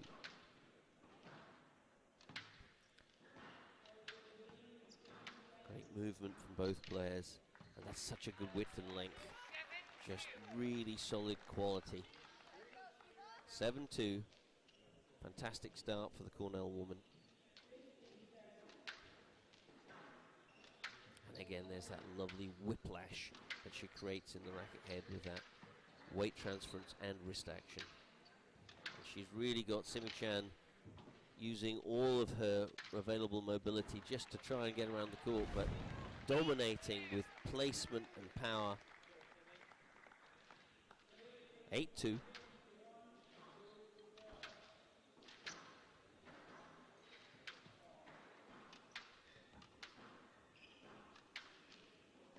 And the Colombian woman seemingly a little unnerved by this initial burst of attacks from the Cornell number 1. Little half length there,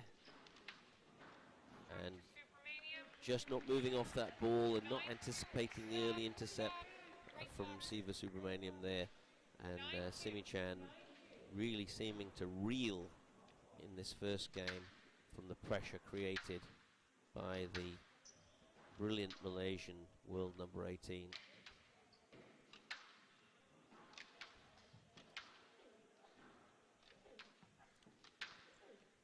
In earlier that time, Simi Chan at least getting in front and getting the intercept volleys in, but the unforced error. And she really, if she's going to get into this match at all, she needs to settle down and put together some longer rallies. At the moment, she's not providing enough resistance to make Siva Subramanian even doubt herself for a moment. She's just firing on all cylinders. There's a little back wall boast. There was a much better width and length by Simi Chan, but anticipated, and there it is, the counter-attack. She is the counter-attack queen. She's just so good at attacking the opponent's attack, and that's what I mean by the wasp sting. You just don't know when it's coming. And brilliant first game delivered by the Cornell number 1 to take a love lead in this Ramsey National Championships final.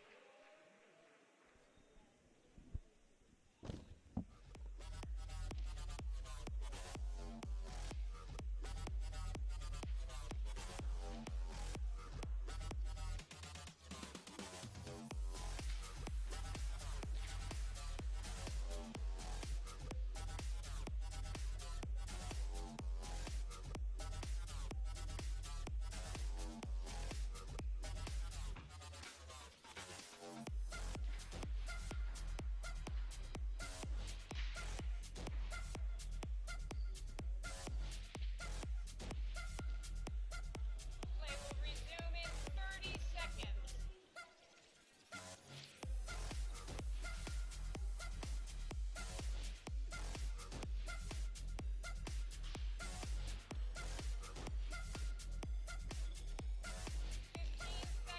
Players change return to court.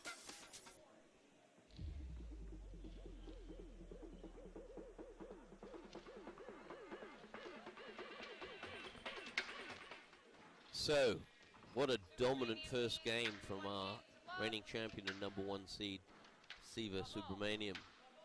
I'm sure that Chris Sackley, the Columbia Lions coach, has really been trying to reassure and re-energize his number 2 player there, Simi Chan. And there's a very good width and length to start off with, and she's in on the intercept volley, taking charge. That's a beautiful play, and immediately she's changed her whole mindset from the first game. Initially hitting that great length and then coming up and intercepting to take charge. So similar to Siva's start, Simi Chan going into 2-love start. Oh, but that's a possible fault there. And oh, a let being played. That's fair enough. Referee wasn't entirely sure.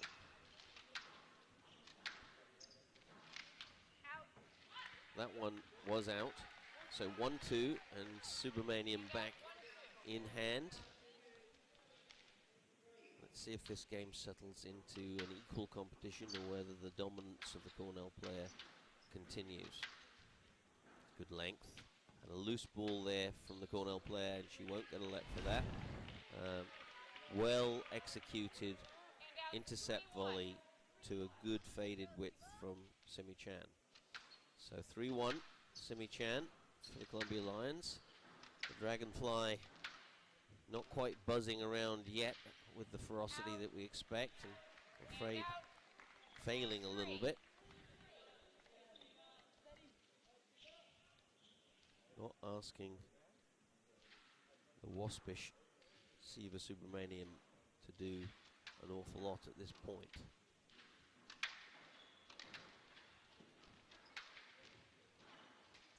And there's the mistake again, and that really is just extra oxygen for the Cornell woman.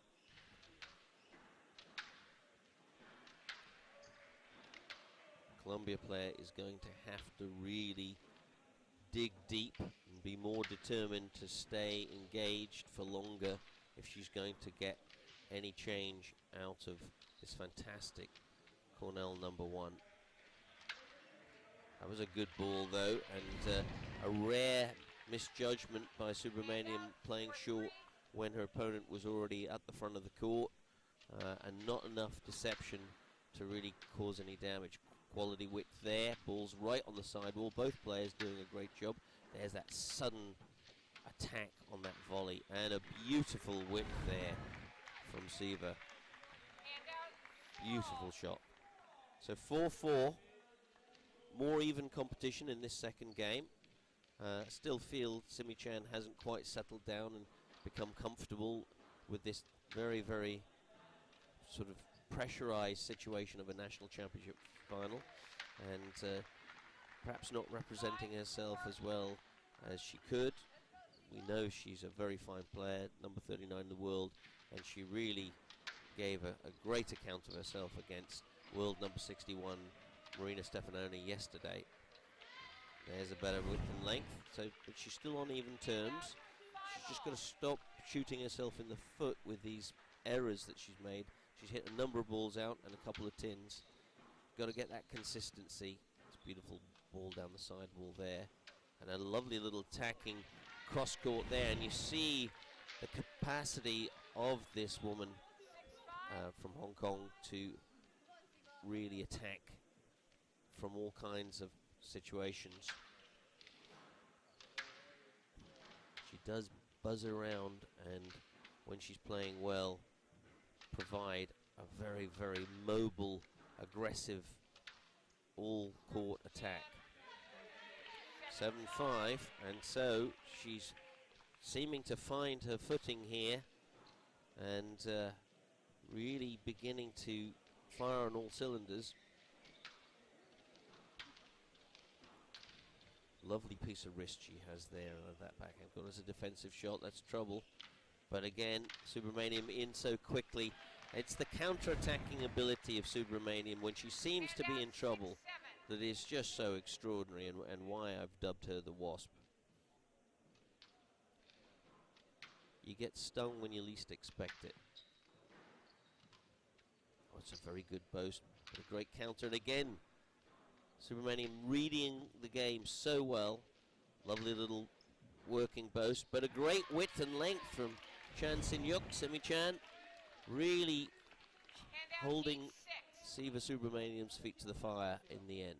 So 8-6, she's still holding that lovely little advantage, which could give her a chance of taking this game. Very good width, she's so good down this backhand sidewall. Simi-chan, yeah, and again, that's really problematic. Oh my goodness. Having built the platform, she's thrown it away. 7-8. Subramaniam almost back in on level terms. Interesting little boast. No let given because Simi-chan chose the wrong line. If she'd not gone that right way earlier, it could have been a let or even possibly a stroke, but she's been wrong-footed. But again, the quality of the width and length, very, very good. So 9-8, really, really nervy, edgy times here at the end of this second game. Oh, no volley from Siva Subramaniam, absolutely lethal. You have to volley the return of serve, otherwise you're just under the gun right away. Game ball to Simi-chan to take it to the third game at 1-all. Oh, lovely little hands, lovely little hands. Such an amazing ability of Subramaniam. But I'm just a bit concerned about Subramaniam not volleying that one return of serve. Oh, it's a clever serve. She won so much yesterday by using that serve. And her opponent not moving their feet quickly enough. Shouldn't have gone short, should have gone long. 10-all, loose ball, and again a whipped up ball, but Simi-chan so good at this ball to the deep backhand, but this time, oh, fantastic pickup, and again, great volley, short ball, Subramaniam not able to recover in time, having played that very loose short ball, and again, a game ball to the Columbia woman, giving her a chance of getting on terms in this match. This time the volley does occur. No chance of it. Oh, and it's an error. It's an error, unforced error from the champion. And so, somewhat unexpectedly, Simi-chan finds herself at 1-all in this Ramsey Cup final of the individual national championships of the CSA. More when they come back.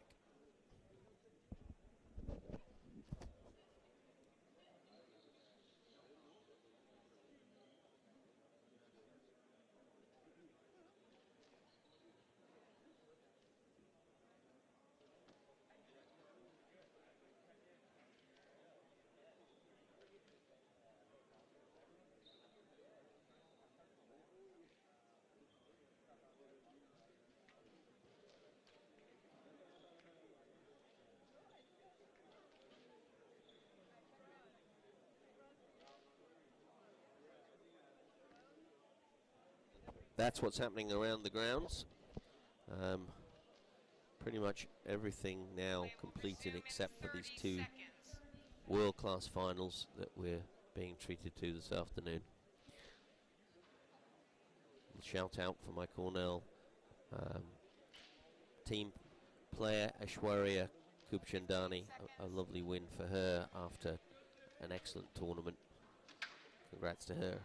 But anyway, we're back on court now, and things hang in the balance here in this Ramsey Cup final, with apparently being in great difficulty after the first game. Simi Chan completely turning it around in that second game, and a slight faltering from the reigning champion, Siva Subramaniam, as she was unable to convert some of the opportunities to quality length and left her opponent open to attack. But a good start there, and the quality of the width and length from Subramaniam perhaps contributing to the unforced error from Simi Chan. A little late from Subramaniam picking that up, and she's now made the error. So there's a little sluggishness, and I'm not sure if that's born of a little uncertainty or fatigue. I'm not sure, we'll see. But all square, 1-1 in this second game. And it's so important for Subramaniam to be absolutely sharp and lack any hesitation when she plays her game. As soon as she sees hesitation coming in, it tends to get a little bit spongy and a little bit ponderous. But fortunately for her at the moment, once again, Simi Chan making a couple of errors. And so 2 points of daylight for Siva Subramaniam in this third game. Very nice little boast. Yes, she lays that wrist back so late that it's very difficult to see behind her body whether she's hitting straight or hitting the boast. 4-1. So it's a good beginning to this third game. And Simi Chan really needs to get back to her. Oh, that's a very good wrist as well. She's got a different way of hitting her attack on the deceptive backhand cross court. It's much more full forearm rather than broken wrist, and Siva's wrist is just snaps so late.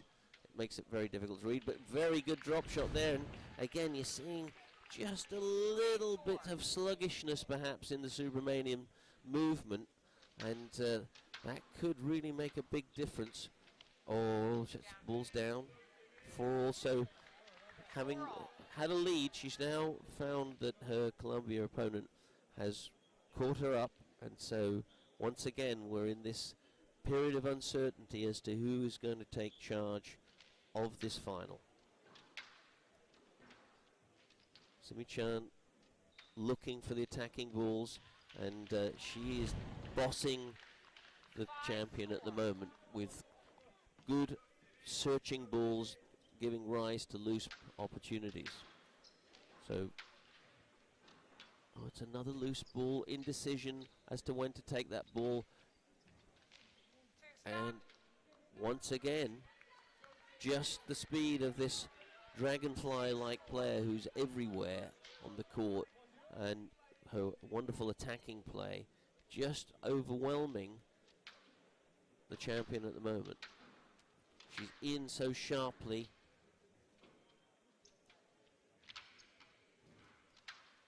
And again, just a little hesitation as to what to do with the attacking opportunity from Subramaniam, and she's caught by the ball down the middle that she herself uses.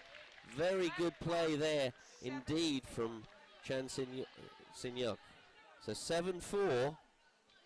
Things not going the champion's way at the moment. A brilliant play by the Colombian Lion. Good choice to go to the back of the court, and she finds the perfect length. So 8-4, and difficult times for the Cornell #1 and #1 seed. Just able to put enough pressure on that ball to rush Simi Chan. 5-8 down. A lot of work to do if she's going to get back on terms, and she's got to volley those balls. She can't be letting the ball go to the back of the court, otherwise she's on the defensive all the time. And again, the movement, just maybe not the speedy intercept that we're so used to seeing from, and she's poking the ball back, really in a lot of trouble. 9-5 to Simi Chan. Hand out 9-5. And a lot of soul searching going on with Siva Subramaniam here. Long season, weary and tired. She played so well in that first game, there was absolutely no hesitation. But now, just, you know, a certain hesitation before each shot, instead of the lightning wasp speed that we're so used to. It's just really struggling to go through the motions, and she is on the wrong end of this dragonfly, who is just buzzing around, attacking, brutal attacks left, right and center. Game ball for a 2-1 lead to the Columbia Lion, and Subramaniam sort of just barely hanging on to these rallies instead of taking charge. So scary times for the #1 seed, and a lot of work for her and her coach David Palmer to do if we're going to see her come back into this Ramsey Cup final with any authority. Back in a moment.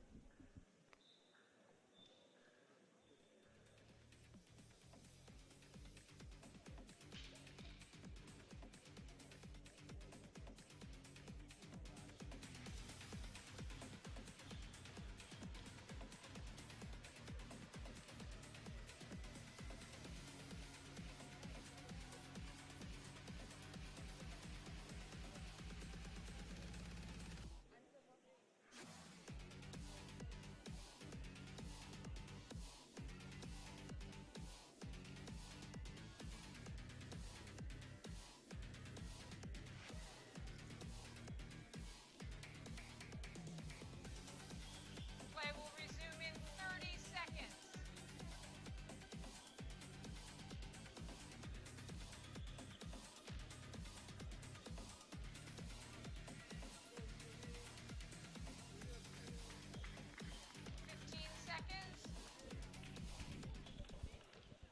So, big questions about the big red #1 seed. Has the Subramaniam spring been sprung? Chan leads 2 games. She seems to be less in charge. Chan to serve. Love all.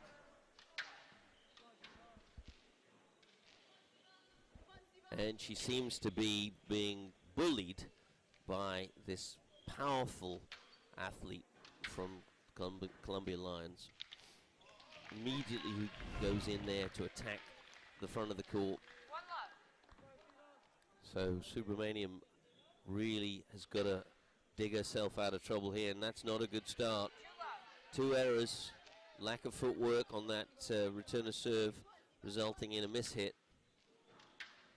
So 2 love down. What could she do? She is a champion, we know that, and she's one of the world's best players, so she must have the tools to get out of trouble. But at the moment, she's just not playing with the urgency and the severity that we expect from her. She's sort of pushing the ball in around the court instead of really creating the pressure and then pouncing with that veritable sting that she's so want to do when she's playing well.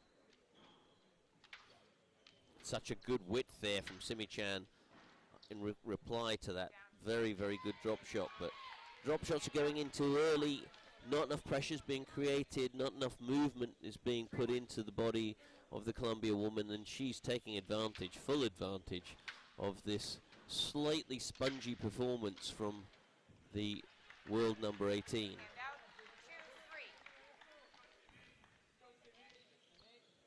2-3. And Siva, certainly her body language was much better there when she came across with that serve. She looked all business. Unfortunately for her, ball struck out by the Columbia woman. That's a half length though, and that's almost a stroke. Good hands though, goodness me, again there is the return of the wasp sting. 4-3. Attacking when attacked, and that is such a tremendous attribute of this wonderful Malaysian player. And that's probably going to be a stroke just because of the slow clearance.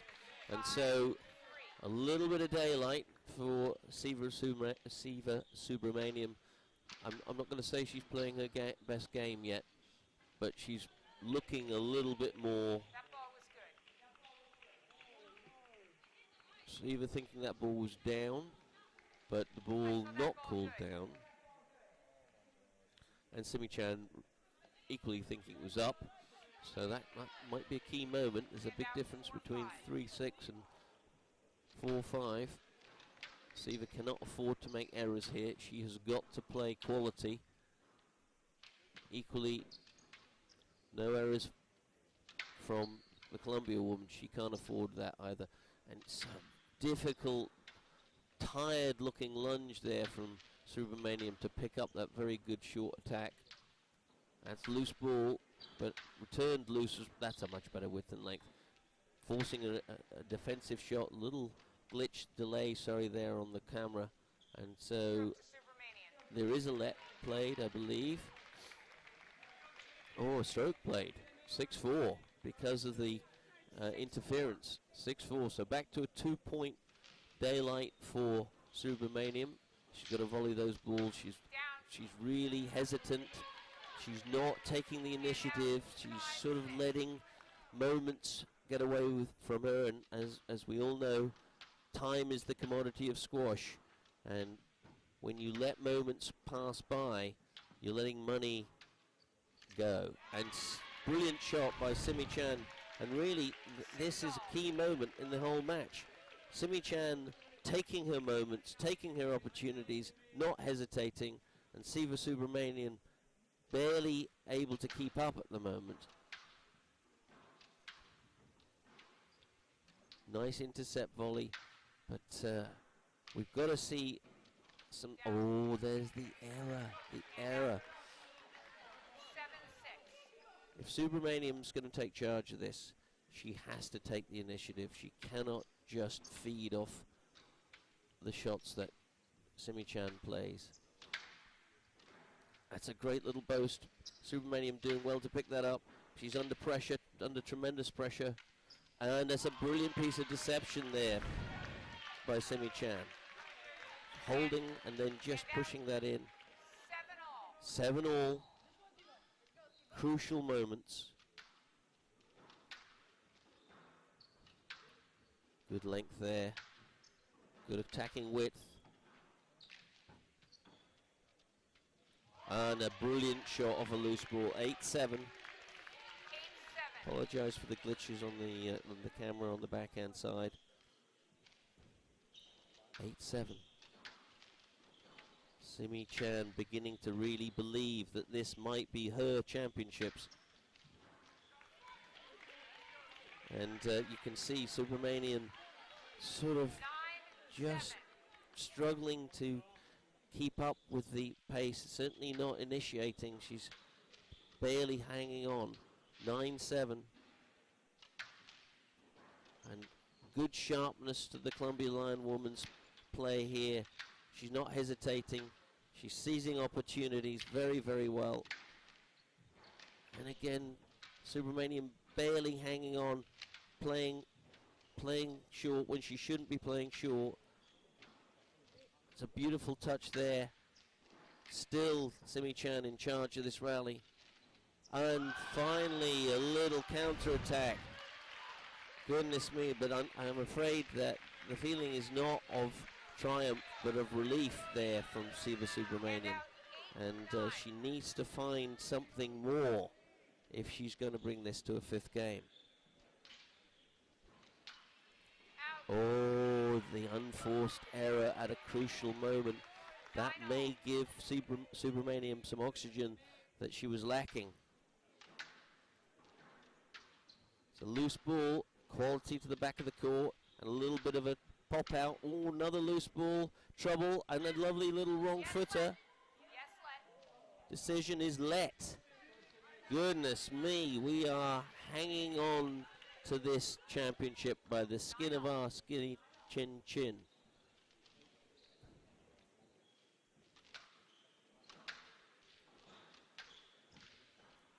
9-all. Loose ball quality from Simi Chan down the sidewall, paying big dividends. But Subramanian back on terms, too short, too early. That's trouble. She's managed to keep it in somehow or other. There's a skid post. Don't see that many on these glass courts. Subramanian getting an opportunity to put pressure on, and instead, oh my goodness, that's just such a gamble to give a match ball away. Such a gamble. Didn't build the rally. Trying to go cheap.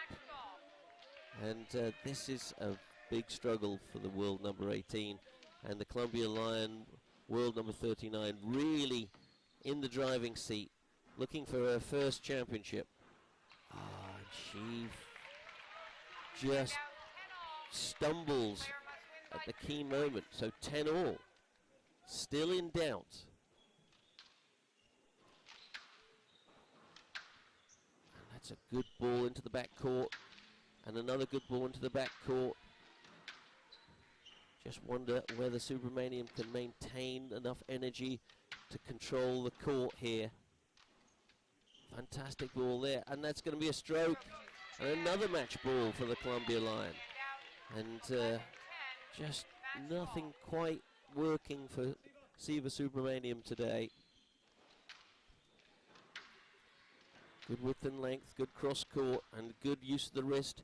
Loose ball there, but not really attacked with any authority by the Cornell number 1. It's trouble. Oh, goodness me, that's going to have to be a let ball. So the issue still not decided. 11-10,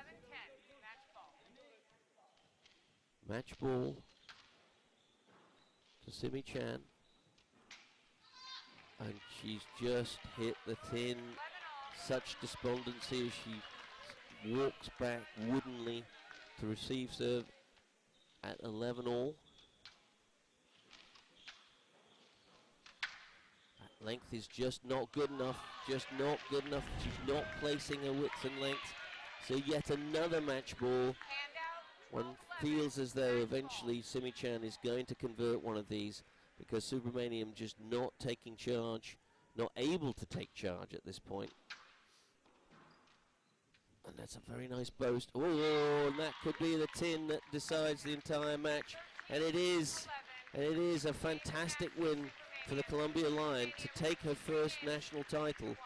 And disappointment for the Cornell number 1, does not retain her title. Over to Bill Buckingham to talk to the champion. Go ahead, Bill. You're good. Ladies and gentlemen, a big round of applause for Cornell's Siva Subramanian.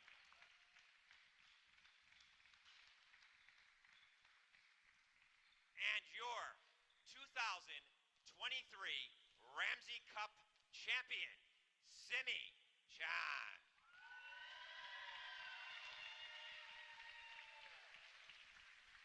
Simi, congratulations. Siva came out firing first game. You blunted her attack after that. 3 straight games, and now you are our 2023 Ramsey Cup champion. I played Siva two times, and both of the times I was down to love. And she, obviously she's a good player, and if I'm not mentally and physically 100% ready, then I can lose very quickly. So I'm glad I got back in the next 3 games. Your consistency on the CSA is remarkable. You realize you have not lost a match in CSA competition since December of 2021. Just a remarkable record.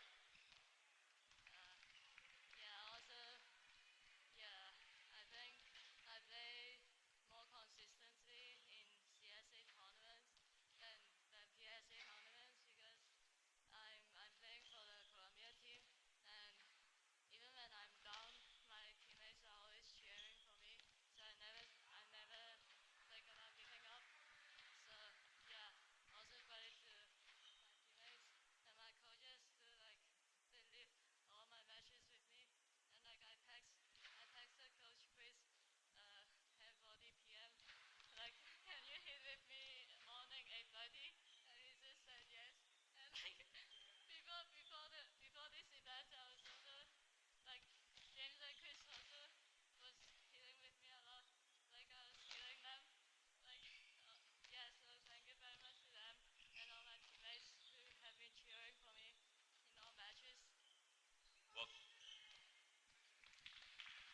Well, congratulations. You're only a sophomore, so you have 2 more chances to win this title, but savor this one this year.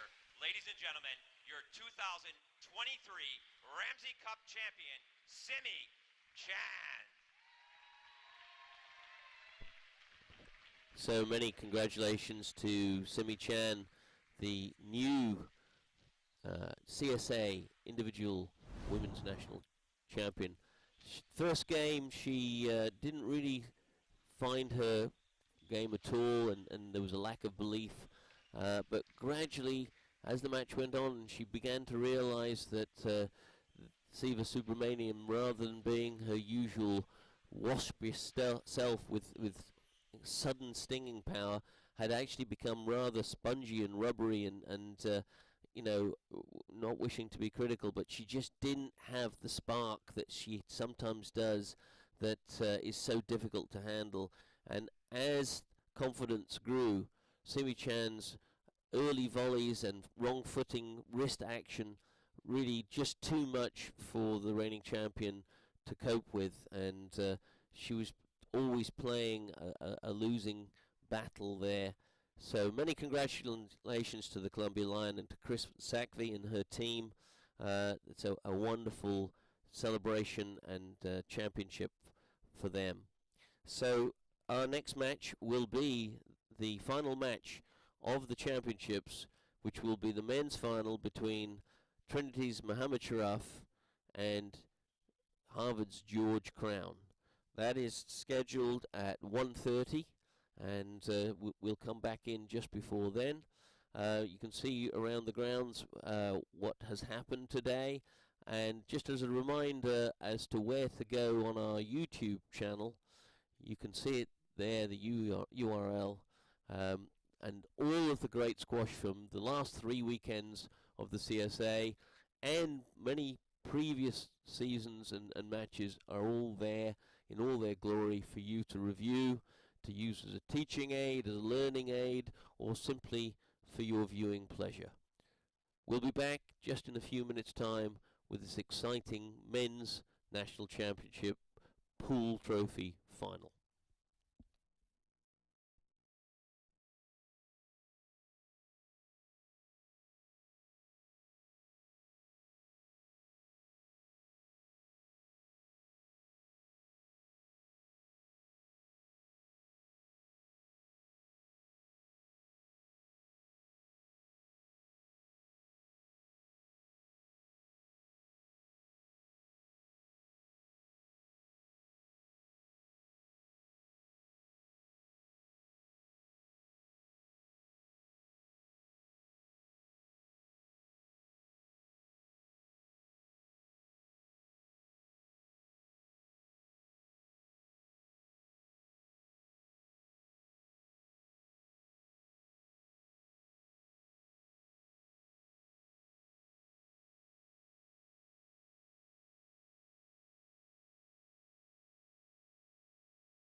Well, ladies and gentlemen, we're just getting ready for our last match of this year's individual national CSA championships, which is going to feature two remarkable players of contrasting styles.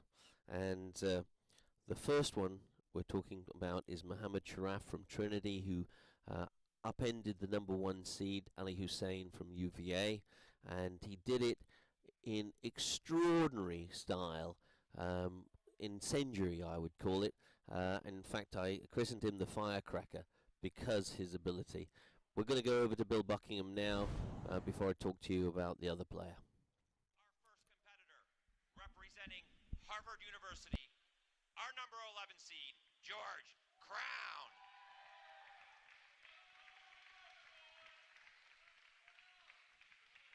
His opponent is our 4th seed. He is representing Trinity University. A warm welcome for Mohammed Sharaf.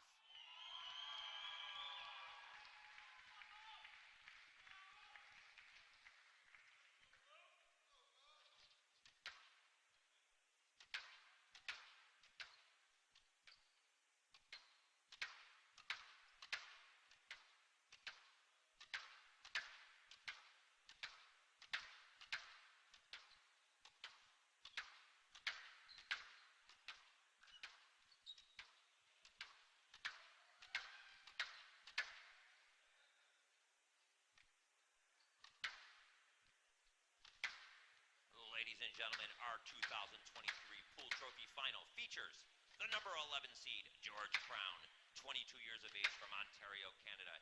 He is a senior at Harvard University.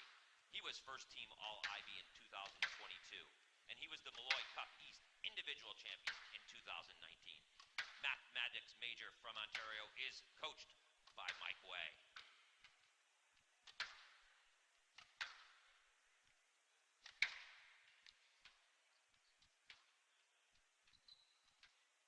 George Crown reached the finals here in Philadelphia with a first-round win over Penn's Nathan Koo, 11-5, 11-4, 11-4. And then in the second round, he upset Matthias Knudsen of Drexel, 11-7, 11-6, 3-11, 13-11. And then just last night here, he fought back from a 2-love deficit to stop Ver Chotrani of Cornell, 6-11, 7-11, 12-10, 11-9, 11-7.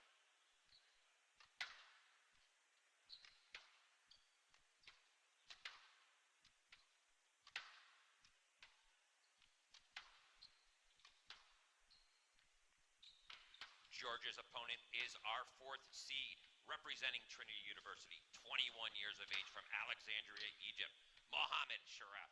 He's a junior. He was second team All-American in 2022, majoring in psychology, and is coached by Paul Asiante.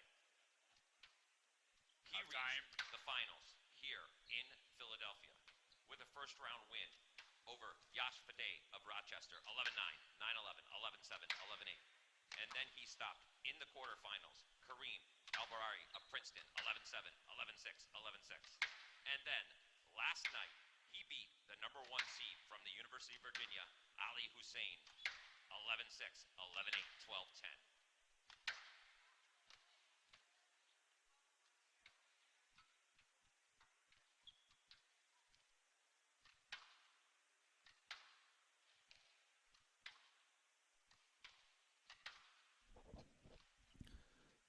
So, ladies and gentlemen, as I mentioned to you, Mohammed Sharaf conducted this incendiary performance against the UVA Egyptian cat, Ali Hussein, and despite the cat's 9 lives and his incredible ability to get around the court, Sharaf just provided firecracker after firecracker. It was just an explosive performance, and I have never seen 3 games like it where the shot making was gymnastic and athletic. But yesterday in our last semi-final, George Crown showed that he has ice in his veins. After being 2-love down to the very hot and spicy Cornell number 1, Veer Chatrani, who was absolutely destroying the Harvard man, with his early intercepts, wrong footing, changes of direction, attacking shots. Not dissimilar, not quite as powerful, but not dissimilar in terms of the exciting attacking play of Mohamed Sharaf. George Crown in the third game came back with a game plan of taking all of the urgency out of the court and then executed it with extraordinary ability for 3 games with ice in his veins. So hence I called him the Iceman. So ladies and gentlemen, get ready, because what we are about to see is fire and ice.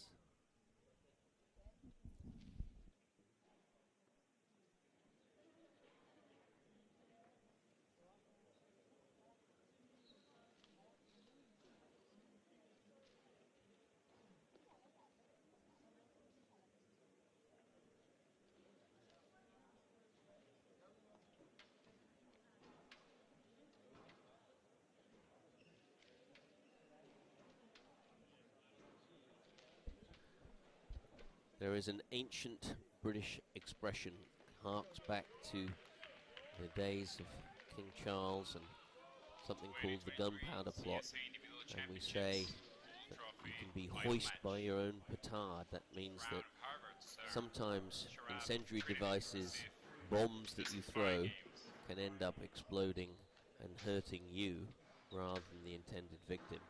And such is the case sometimes with Mohamed Sharaf. He may throw these fireworks, but they may also turn into tins. George Crown had a tremendous match yesterday, but it must have exacted a toll from his body. So whether he'll be able to maintain the discipline to shut down this firecracker of a Trinity man, I'm not sure. It remains to be seen. Certainly that's what I think he'll do. He is brutal with his consistency to the back of the court, and then he does get in very early on his volleys. But already there you go. There's a little firecracker thrown into the front of the court by Mohamed Sharaf. One love. And again, it's all action. You don't know what's coming next. Sometimes it's delicate. Sometimes it is absolutely a rocket.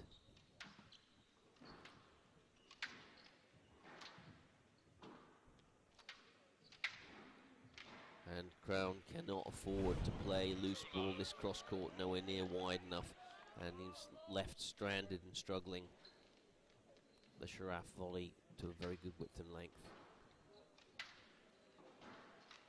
So 2-love, Mohamed Sharaf. In the Pool Cup final, the CSA Individual Men's National Championships. And again, you see that ball being chopped in. Lethal incendiary attacks from Mohamed Sharaf. And you see the great coach, Trinity coach, Paul Asiante there on the side glass.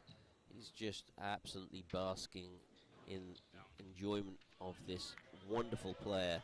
And you know, I talked to him earlier and was talking about how after the team championships last week,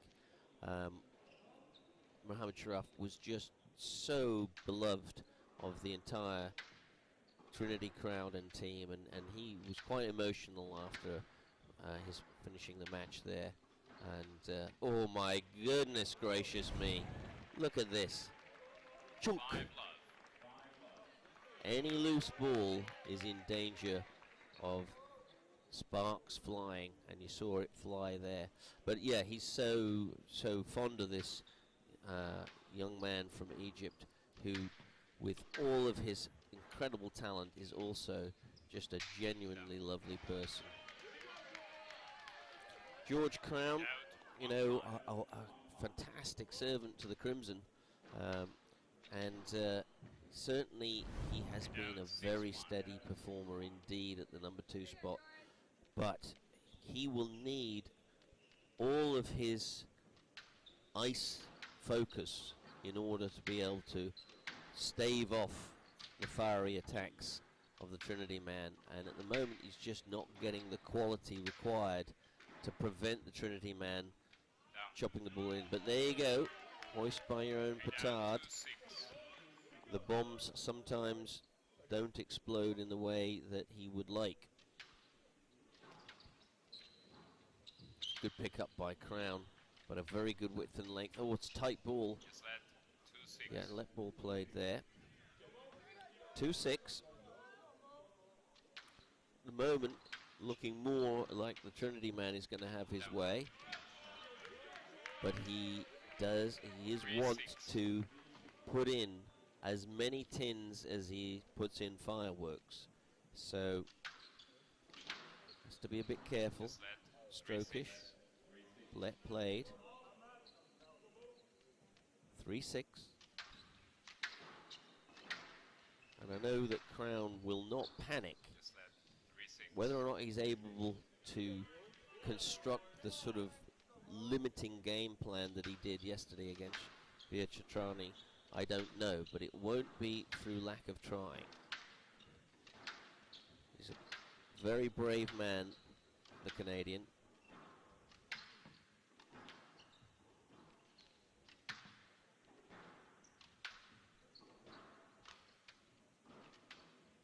Well constructed, that straight ball down the wall under a bit of pressure. Very tight. Tight again, beautiful width on the sidewall there. Exacting a bit of a loose ball, but there again. Sometimes genius is difficult to manage. And the difference between genius and madness, a very, very thin razor's edge. Beautiful though. And certainly in his semi-final, there was just continuous excellence from Mohammad Sharaf. It was as if he had no nerves. He didn't have any fear. Again, tremendous attack. Crown really struggling to maintain the quality needed to prevent the attacks. Even that ball, which was very good, was attacked. A little loose there by Sharaf in the middle, and trying to hit the neck there, but missing.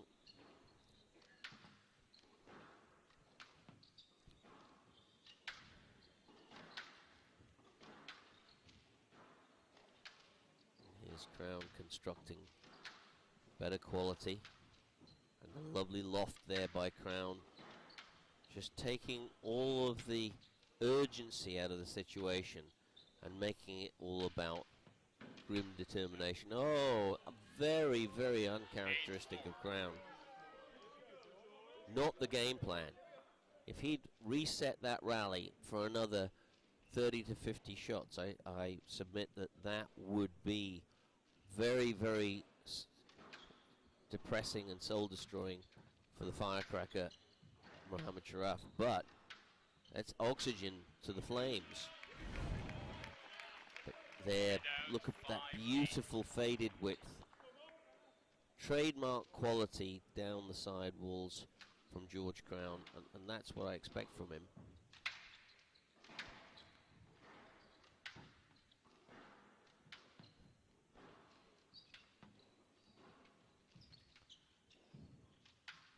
George Crown, much more of a thoughtful, strategic rally constructor and less of a sort of out of nothing explosive player. But you see, he's got an opening there, and he recognizes the opening because the quality of the ball from Sharaf was loose, and that was produced by the approach play of Crown. So Crown really doing well, and I would say the Iceman cometh.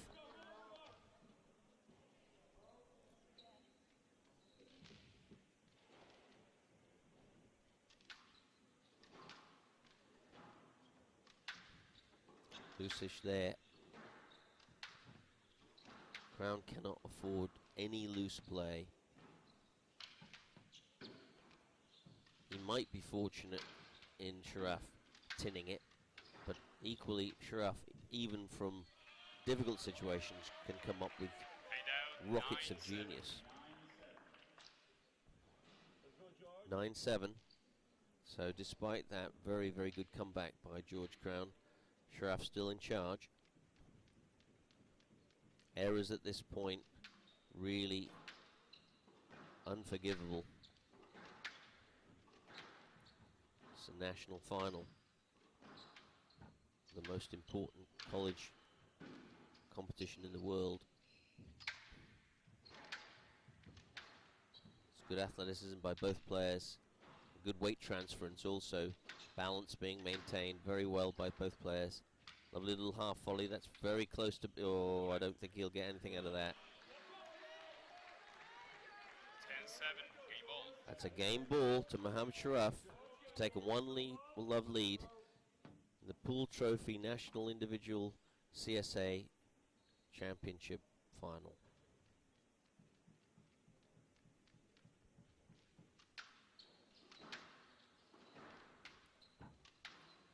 So, quality required. Oh my word. Such a great attack from a very tight ball from Crown. Oh, there it is. There it is. A rocket out of the sky. You cannot believe that he's done that at such a crucial moment. Or you can if you watched him yesterday. Wow. Let's see how far off the ground he gets if we get to see this replay in a moment.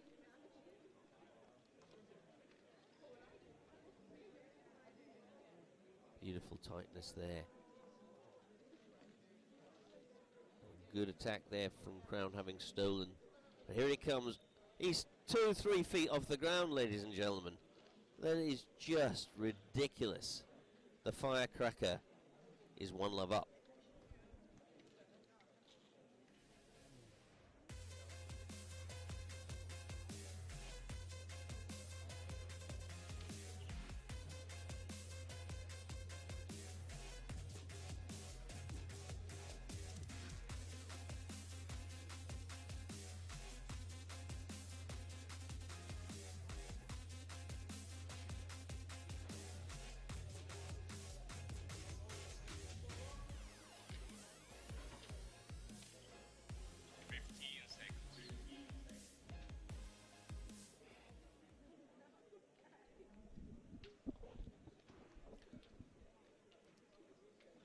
So although it wasn't the all-action, all-fireworks match that we saw yesterday in the first game, it finished off with an absolute rocket out of the sky. And George Crown, one love down, really needing to find much more precision and tightness, but also varying the pace more, because if he plays at this pace, the danger is that Sharaf is going to just feed off that pace, because Sharaf is just so quick. And yesterday Crown started when he came back at a pace that I felt was too fast, but then he changed to just sucking the air out of the court by playing slow, and it sort of took the urgency and excitement out of the game for Chatrani, and he sort of became lost. He just couldn't find that same impetus. That's a beautiful shot. And I suspect that this is what Crown needs to do. He needs to calm everything down. He needs to take the excitement away that Sharaf feeds on, not play at pace. Again, see, he's playing faster than his own ability to defend the court, and it's a basic tenet of the game of squash. You never hit the ball faster than your own ability to be ready for your opponent's next shot. You must play at a rate that always puts you in position before the next player plays his shot. So that's just not being attended to at the moment by Crown. And it was yesterday. That's a good wrong-footing shot. Oh, and that, instead of exploding on Crown, exploded back on Sharaf. 1-3, but I would expect to see, that's what I want to see from Crown. Not that I want anything against Sharaf, I just want to see a great match, but Crown has got to stop playing at a pace that he can't defend.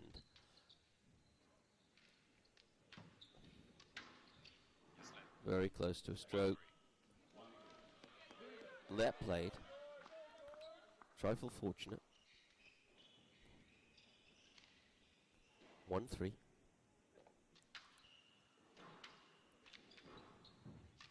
He goes for it again, but this time not successful. And the counter rolls out of the nick by the Iceman. 2-3. The Crimson number 2 calmly utilizing the opportunity. It's loose, but incredible volley there. Such great range Sharaf has. Balls that you would expect to get wide of a player, he can cut off. Ah, it's a beautiful shot. Crown just surviving, doing no more than surviving. You see him point up in the air. I wonder if he's telling himself he's got to start lifting that ball, because if he doesn't, with quality and tight and width, he's going to be on the wrong end of these explosions from the incredible Mohamed Sharaf from Trinity. 4-2. That's beautiful. That's beautiful. No let. I want you to go to that. And no let given, and rightfully so. The quality from Crown absolutely on the sidewall, and so Sharaf would have to go and get that ball. Oh, but again, a rocket comes back. This one is a delicate rocket, but a rocket nonetheless. Like a Roman candle with just gorgeous color.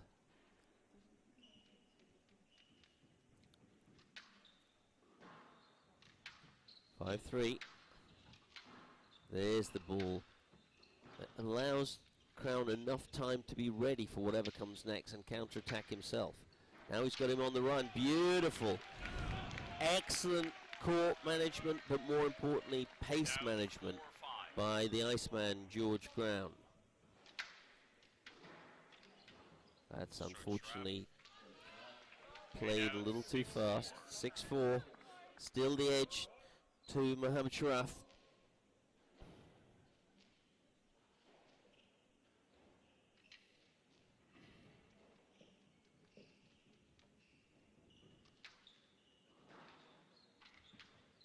Not tight enough.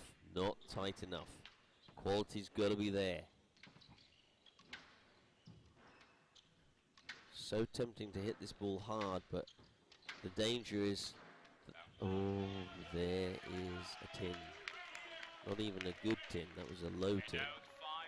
5-6. A Crown keeping a cool head, whittling away the lead, beginning to look as though he might be able to make this a serious argument. 5-6.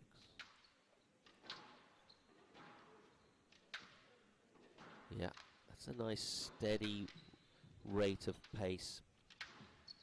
This is more like it. Not quite tight enough. Did well to pick that up. It's trouble. Lovely little ball. Not enough width from Sharaf, but he's so quick into that ball. And it's a loose half length from Crown. At no time can Crown afford to not target his shots. They all have to be targeted. He can't just react. He's got to place. 7-5.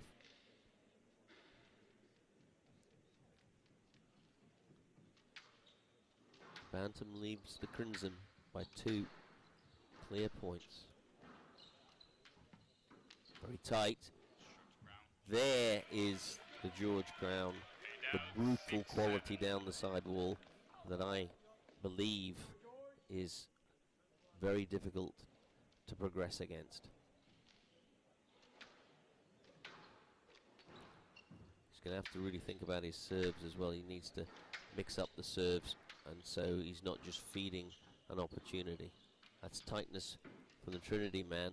He goes for that cross-court nick. That's a loose-ish ball. Ooh, be careful.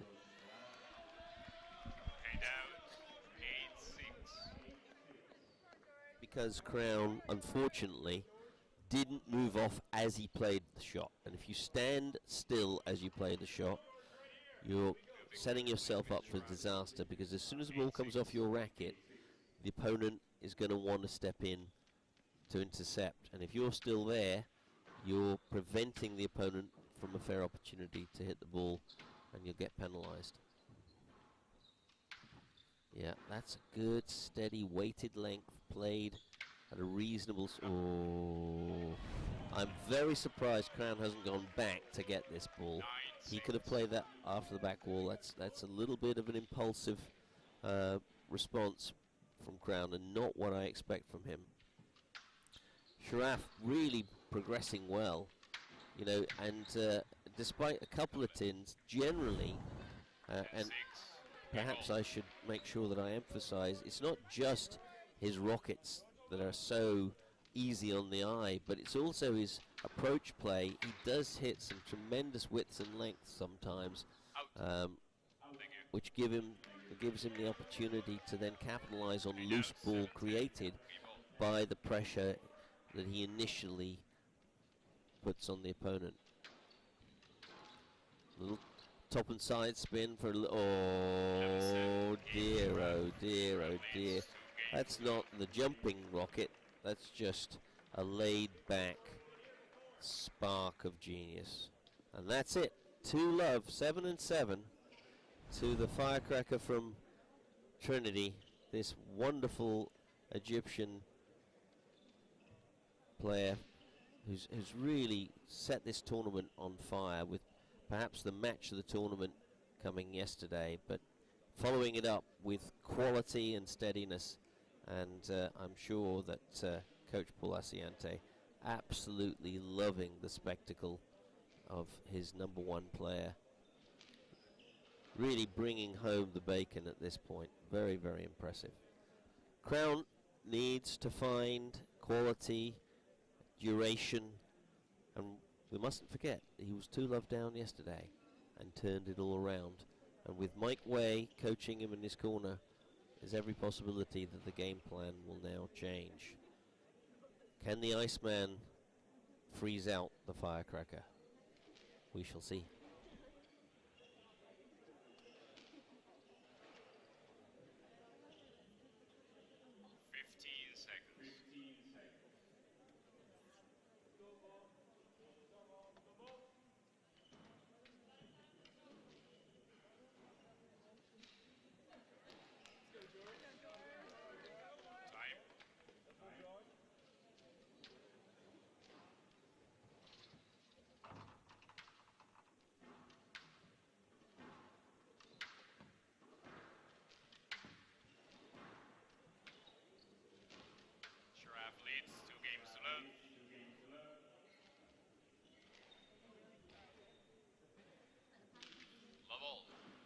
So 2-love to the Trinity number one, looking for his first national title. George Crown from Harvard, the number two, really got a problem because he's up against it because of the quality of play of the Trinity number one and the capacity of the Trinity number one to explosively attack any loose ball. Crown, whilst very talented himself, not able to attack in the same way, and he has got to get the width and length if he is going to fight his way back into this championships. Remembering, of course, yesterday that he had a very, very tough five-setter, whereas Sharaf against Ali Hussein won 3-love, which was a fantastic performance. But Crown may be just lacking a little bit of his physical edge, and he needs to be absolutely on song to deal with this man Sharaf. Sharaf giving Crown a little bit of help there, and there's a very nice little serve. Sharaf maybe shouldn't have gone short, so quick onto that volley, and threatening the cross-court rocket, but actually going for a delicate little float. But now George Crown, 2-all. This is what we expect from Crown based on yesterday's game, is this cool, calm, collected approach to working out the answer, the solution to the problem. Ooh, a little temper there. Just frustrated with having hit that ball so loose. He knows what the game plan is. It's a question of can he execute, and remembering, of course, that Sharaf himself plays very good tight approach play. Oh, there it is again. A little bomb. Chunk. Chopped in there. This man has gunpowder in his arms.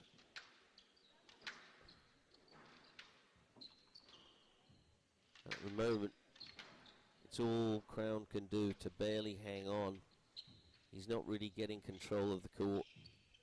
That's a beautiful shot. And Sharaf on top of him. Oh yeah, he's just all over him.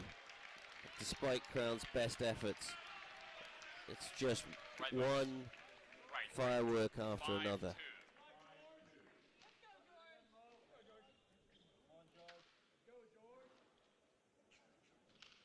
Crown surviving the equivalent of squash mortar fire all around him. Struggling to hang on. 5-2. Just a beautiful shot. And the loose ball from Crown, unfortunately, just grist to the mill. Meat in the sandwich for Mohammad Sharaf. 6-2. It's difficult to see how this is going to change. So quick, unbelievable. Even Veer Chatrani not necessarily that quick. That was fantastic. 7-2. Really in charge here in this Pool Trophy National Men's Championships. Little error, and sometimes, you know, he's a little critical of himself, but he's trying to stay positive. It's great width, good reach by Crown, and another little error. Crown getting a little encouragement. Can he somehow form a bridgehead back into this match? 4-7. It's great width. That was not up though, because the width was perfect. Crown slapping his calf muscle with his racket. He knows that he's played again the loose ball that allows for the attack from this incredible attacking player, Sharaf. Again, so close, so fast onto these volleys. And again, a loose ball. Crown really scrambling all over the place here, desperate to hang on. There's a tighter ball, that's what he needs. But then again, another attack, and that ball's loose, and oh, fortunate for George Crown. Instead of having to work his way to winning that point, a little gift, a bit of a dud this time from Sharaf. Oh my word, what a great shot from that point, and so quick in, but Crown, oh, Crown makes the error. Oh my goodness me. I really felt as though Crown had a chance in that rally. He was in such good position, but that fatal tin, once again, adding fuel to the flames of this purveyor of fire and rockets all over the place, Mohammad Sharaf. It's a loose ball. Yes, I think it's going to be a let. 9-5, 2 points from the championships.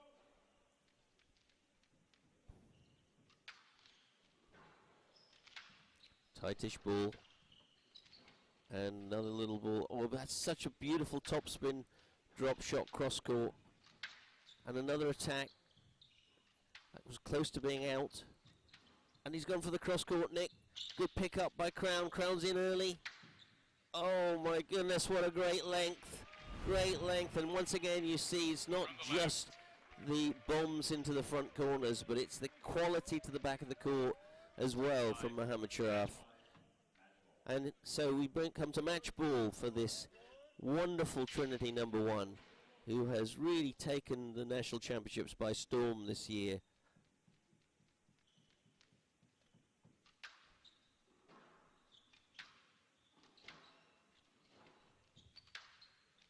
That's a stroke, I suspect. 6-10. Oh, let being played. Well, there you go. Obviously, I haven't got the angle the referee has got. We have to respect the referee. So another match ball, replay. Oh, going for a 3-wall nick. Very quick in there, very fast on that volley. Crown again scrambling, and there's no way. That's a championship, and what a deserving champion he is. He has set everybody's hearts on fire with his fire. The firecracker, the champion, Mohamed Sharaf. An extraordinary performance, an extraordinary end to really a wonderful season for a very popular man. Over Bill Buckingham as he interviews the champion. I'll be back shortly. And your 2023 Pool Trophy champion, Mohamed Sharaf.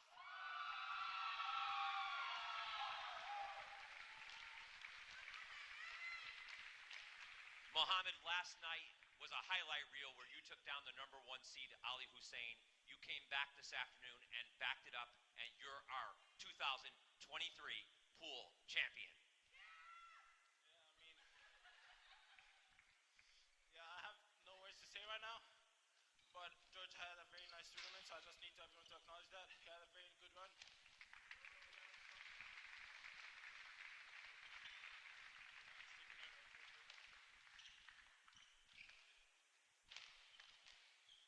And so, coming on court today, I knew that he had a very long match yesterday with VA coming back from 2-love down.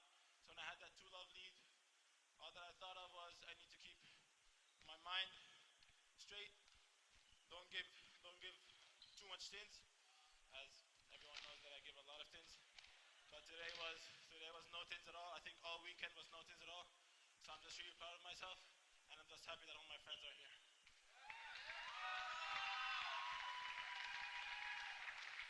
A long storied history of Trinity College squash.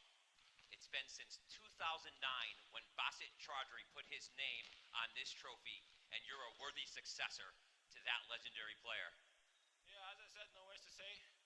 I got no words, but I just want to say that without Coach, nothing would have been possible. So just thank you, Coach, so much for everything you've done. He's a legend of our game, you all know that. Without him, it would be nothing. Just thank you, Coach, so much for everything. Congratulations, ladies and gentlemen, your Pool Trophy champion, Mohamed Sharaf. Ladies and gentlemen, please keep your seats. The trophy ceremony will commence momentarily.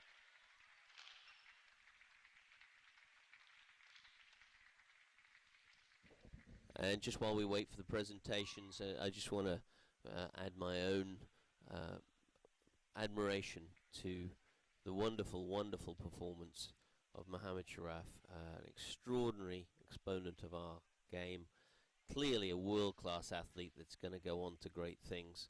And lovely to see Coach Paul Asiante still, so integral to this game in the United States, former national coach, still the coach at Trinity, and lovely to hear his player, his champion, just giving so much credit and thanks to Paul Asiante. And as you see David Pullman there on the right hand side, the executive director, just getting the presentation boards ready, and we'll have the presentation of the trophy, and then I'll come back to you in a few minutes for a little summary of these amazing championships over the last 3 weeks that we've had the privilege of bringing to you. So hang tight, enjoy the presentation, and I'll speak to you in a moment.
So you see David Pullman getting ready to give the presentation.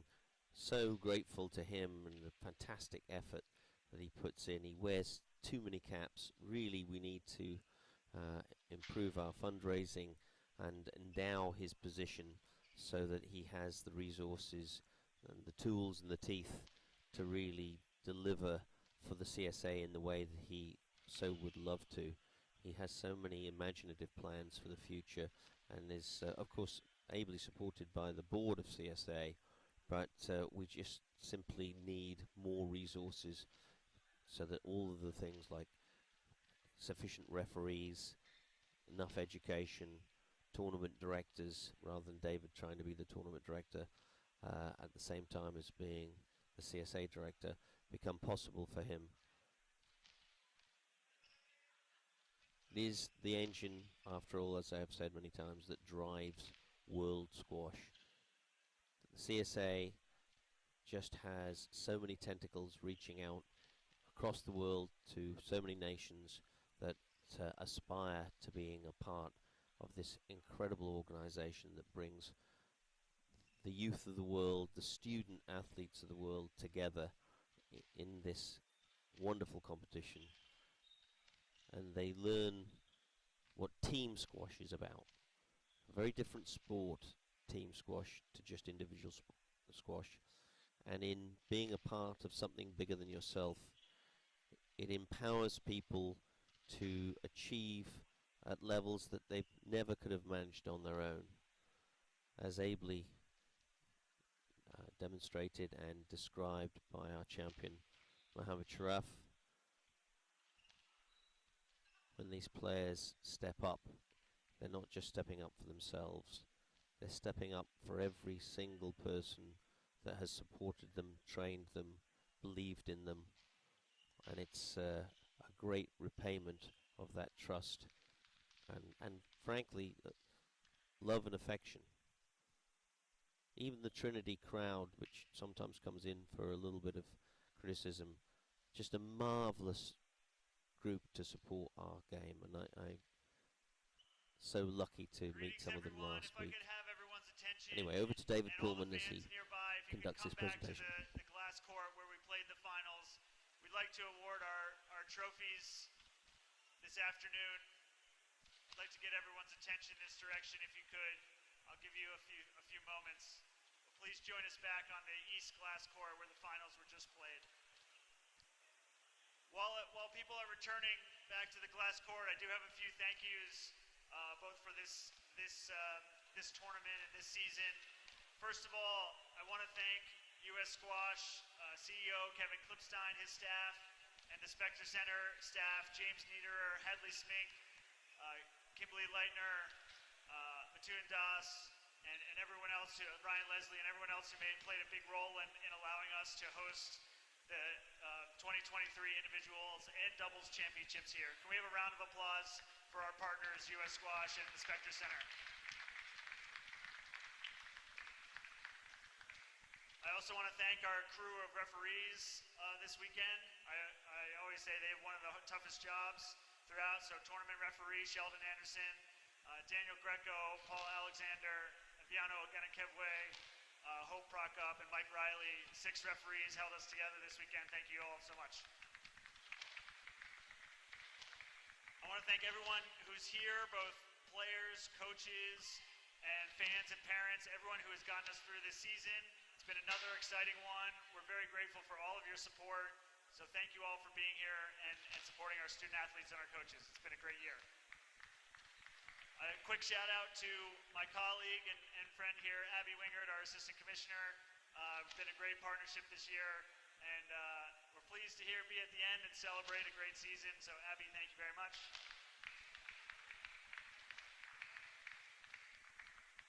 So finally, I'd like to award provide our presentation this afternoon after 2 phenomenal finals and really a perfect culmination to a great season. First, we'll start with the women's championship. So the 2023 Ramsey Cup finalist. I know the result didn't go her way, but she's a defending champion and a great ambassador for college squash. throughout the squash community, Siva Subramaniam from Cornell University.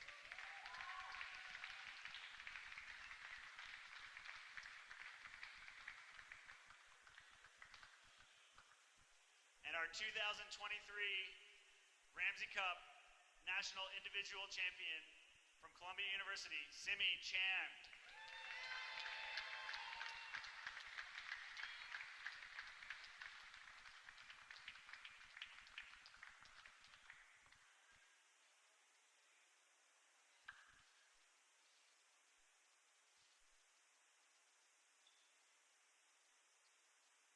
Now we'll move on to our men's trophy presentation. First, our finalist, he had a great road all the way to the final as the 11 seed. Incredible performances, comeback efforts all the way through the season. From Harvard University, our finalist today, George Crown.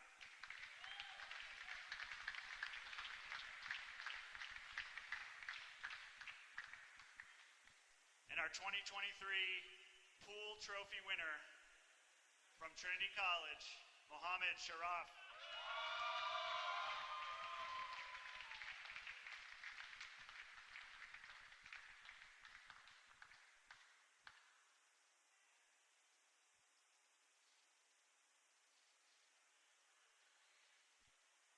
Let's have one more round of applause for our four excellent competitors today, our champions and our finalists. What a great job and a great weekend, great season. Thank you all. Thank you all for being here. It's been a great season. It's great seeing you all. We'll see you again later this year in the fall when we get going again. Thank you so much. Well, ladies and gentlemen, we've come to the end of the CSA National Championships for individuals. The last 3 weekends have been full of extraordinary squash with incredible groups of people and heartache and delight. We just saw that last final where Mohammed Sharaf, the purveyor of firecrackers, became champion. And of course we saw Simi Chan just beautifully moving around the court to overcome the existing champion in the women's event. I hope you've enjoyed our presentation here from the Arlen Specter US Squash Center. I hope over the last few weeks that we've been able to provide some entertainment, some education, some stimulation, and that we've been able to show you what an incredible organization the CSA is, and that literally the crucible of the development of the sport is here in college squash in the United States, the engine that drives squash throughout the world. I hope you will come back and see more of our play next year, and in fact it starts again in the fall. You'll be able to see many live streams, and I hope that you're inspired by this presentation. You can always go back and look at the matches in our archives on our CSA YouTube. But for now, I'm Richard Millman saying thank you, and on behalf of CSA, goodbye for 2023. Goodbye.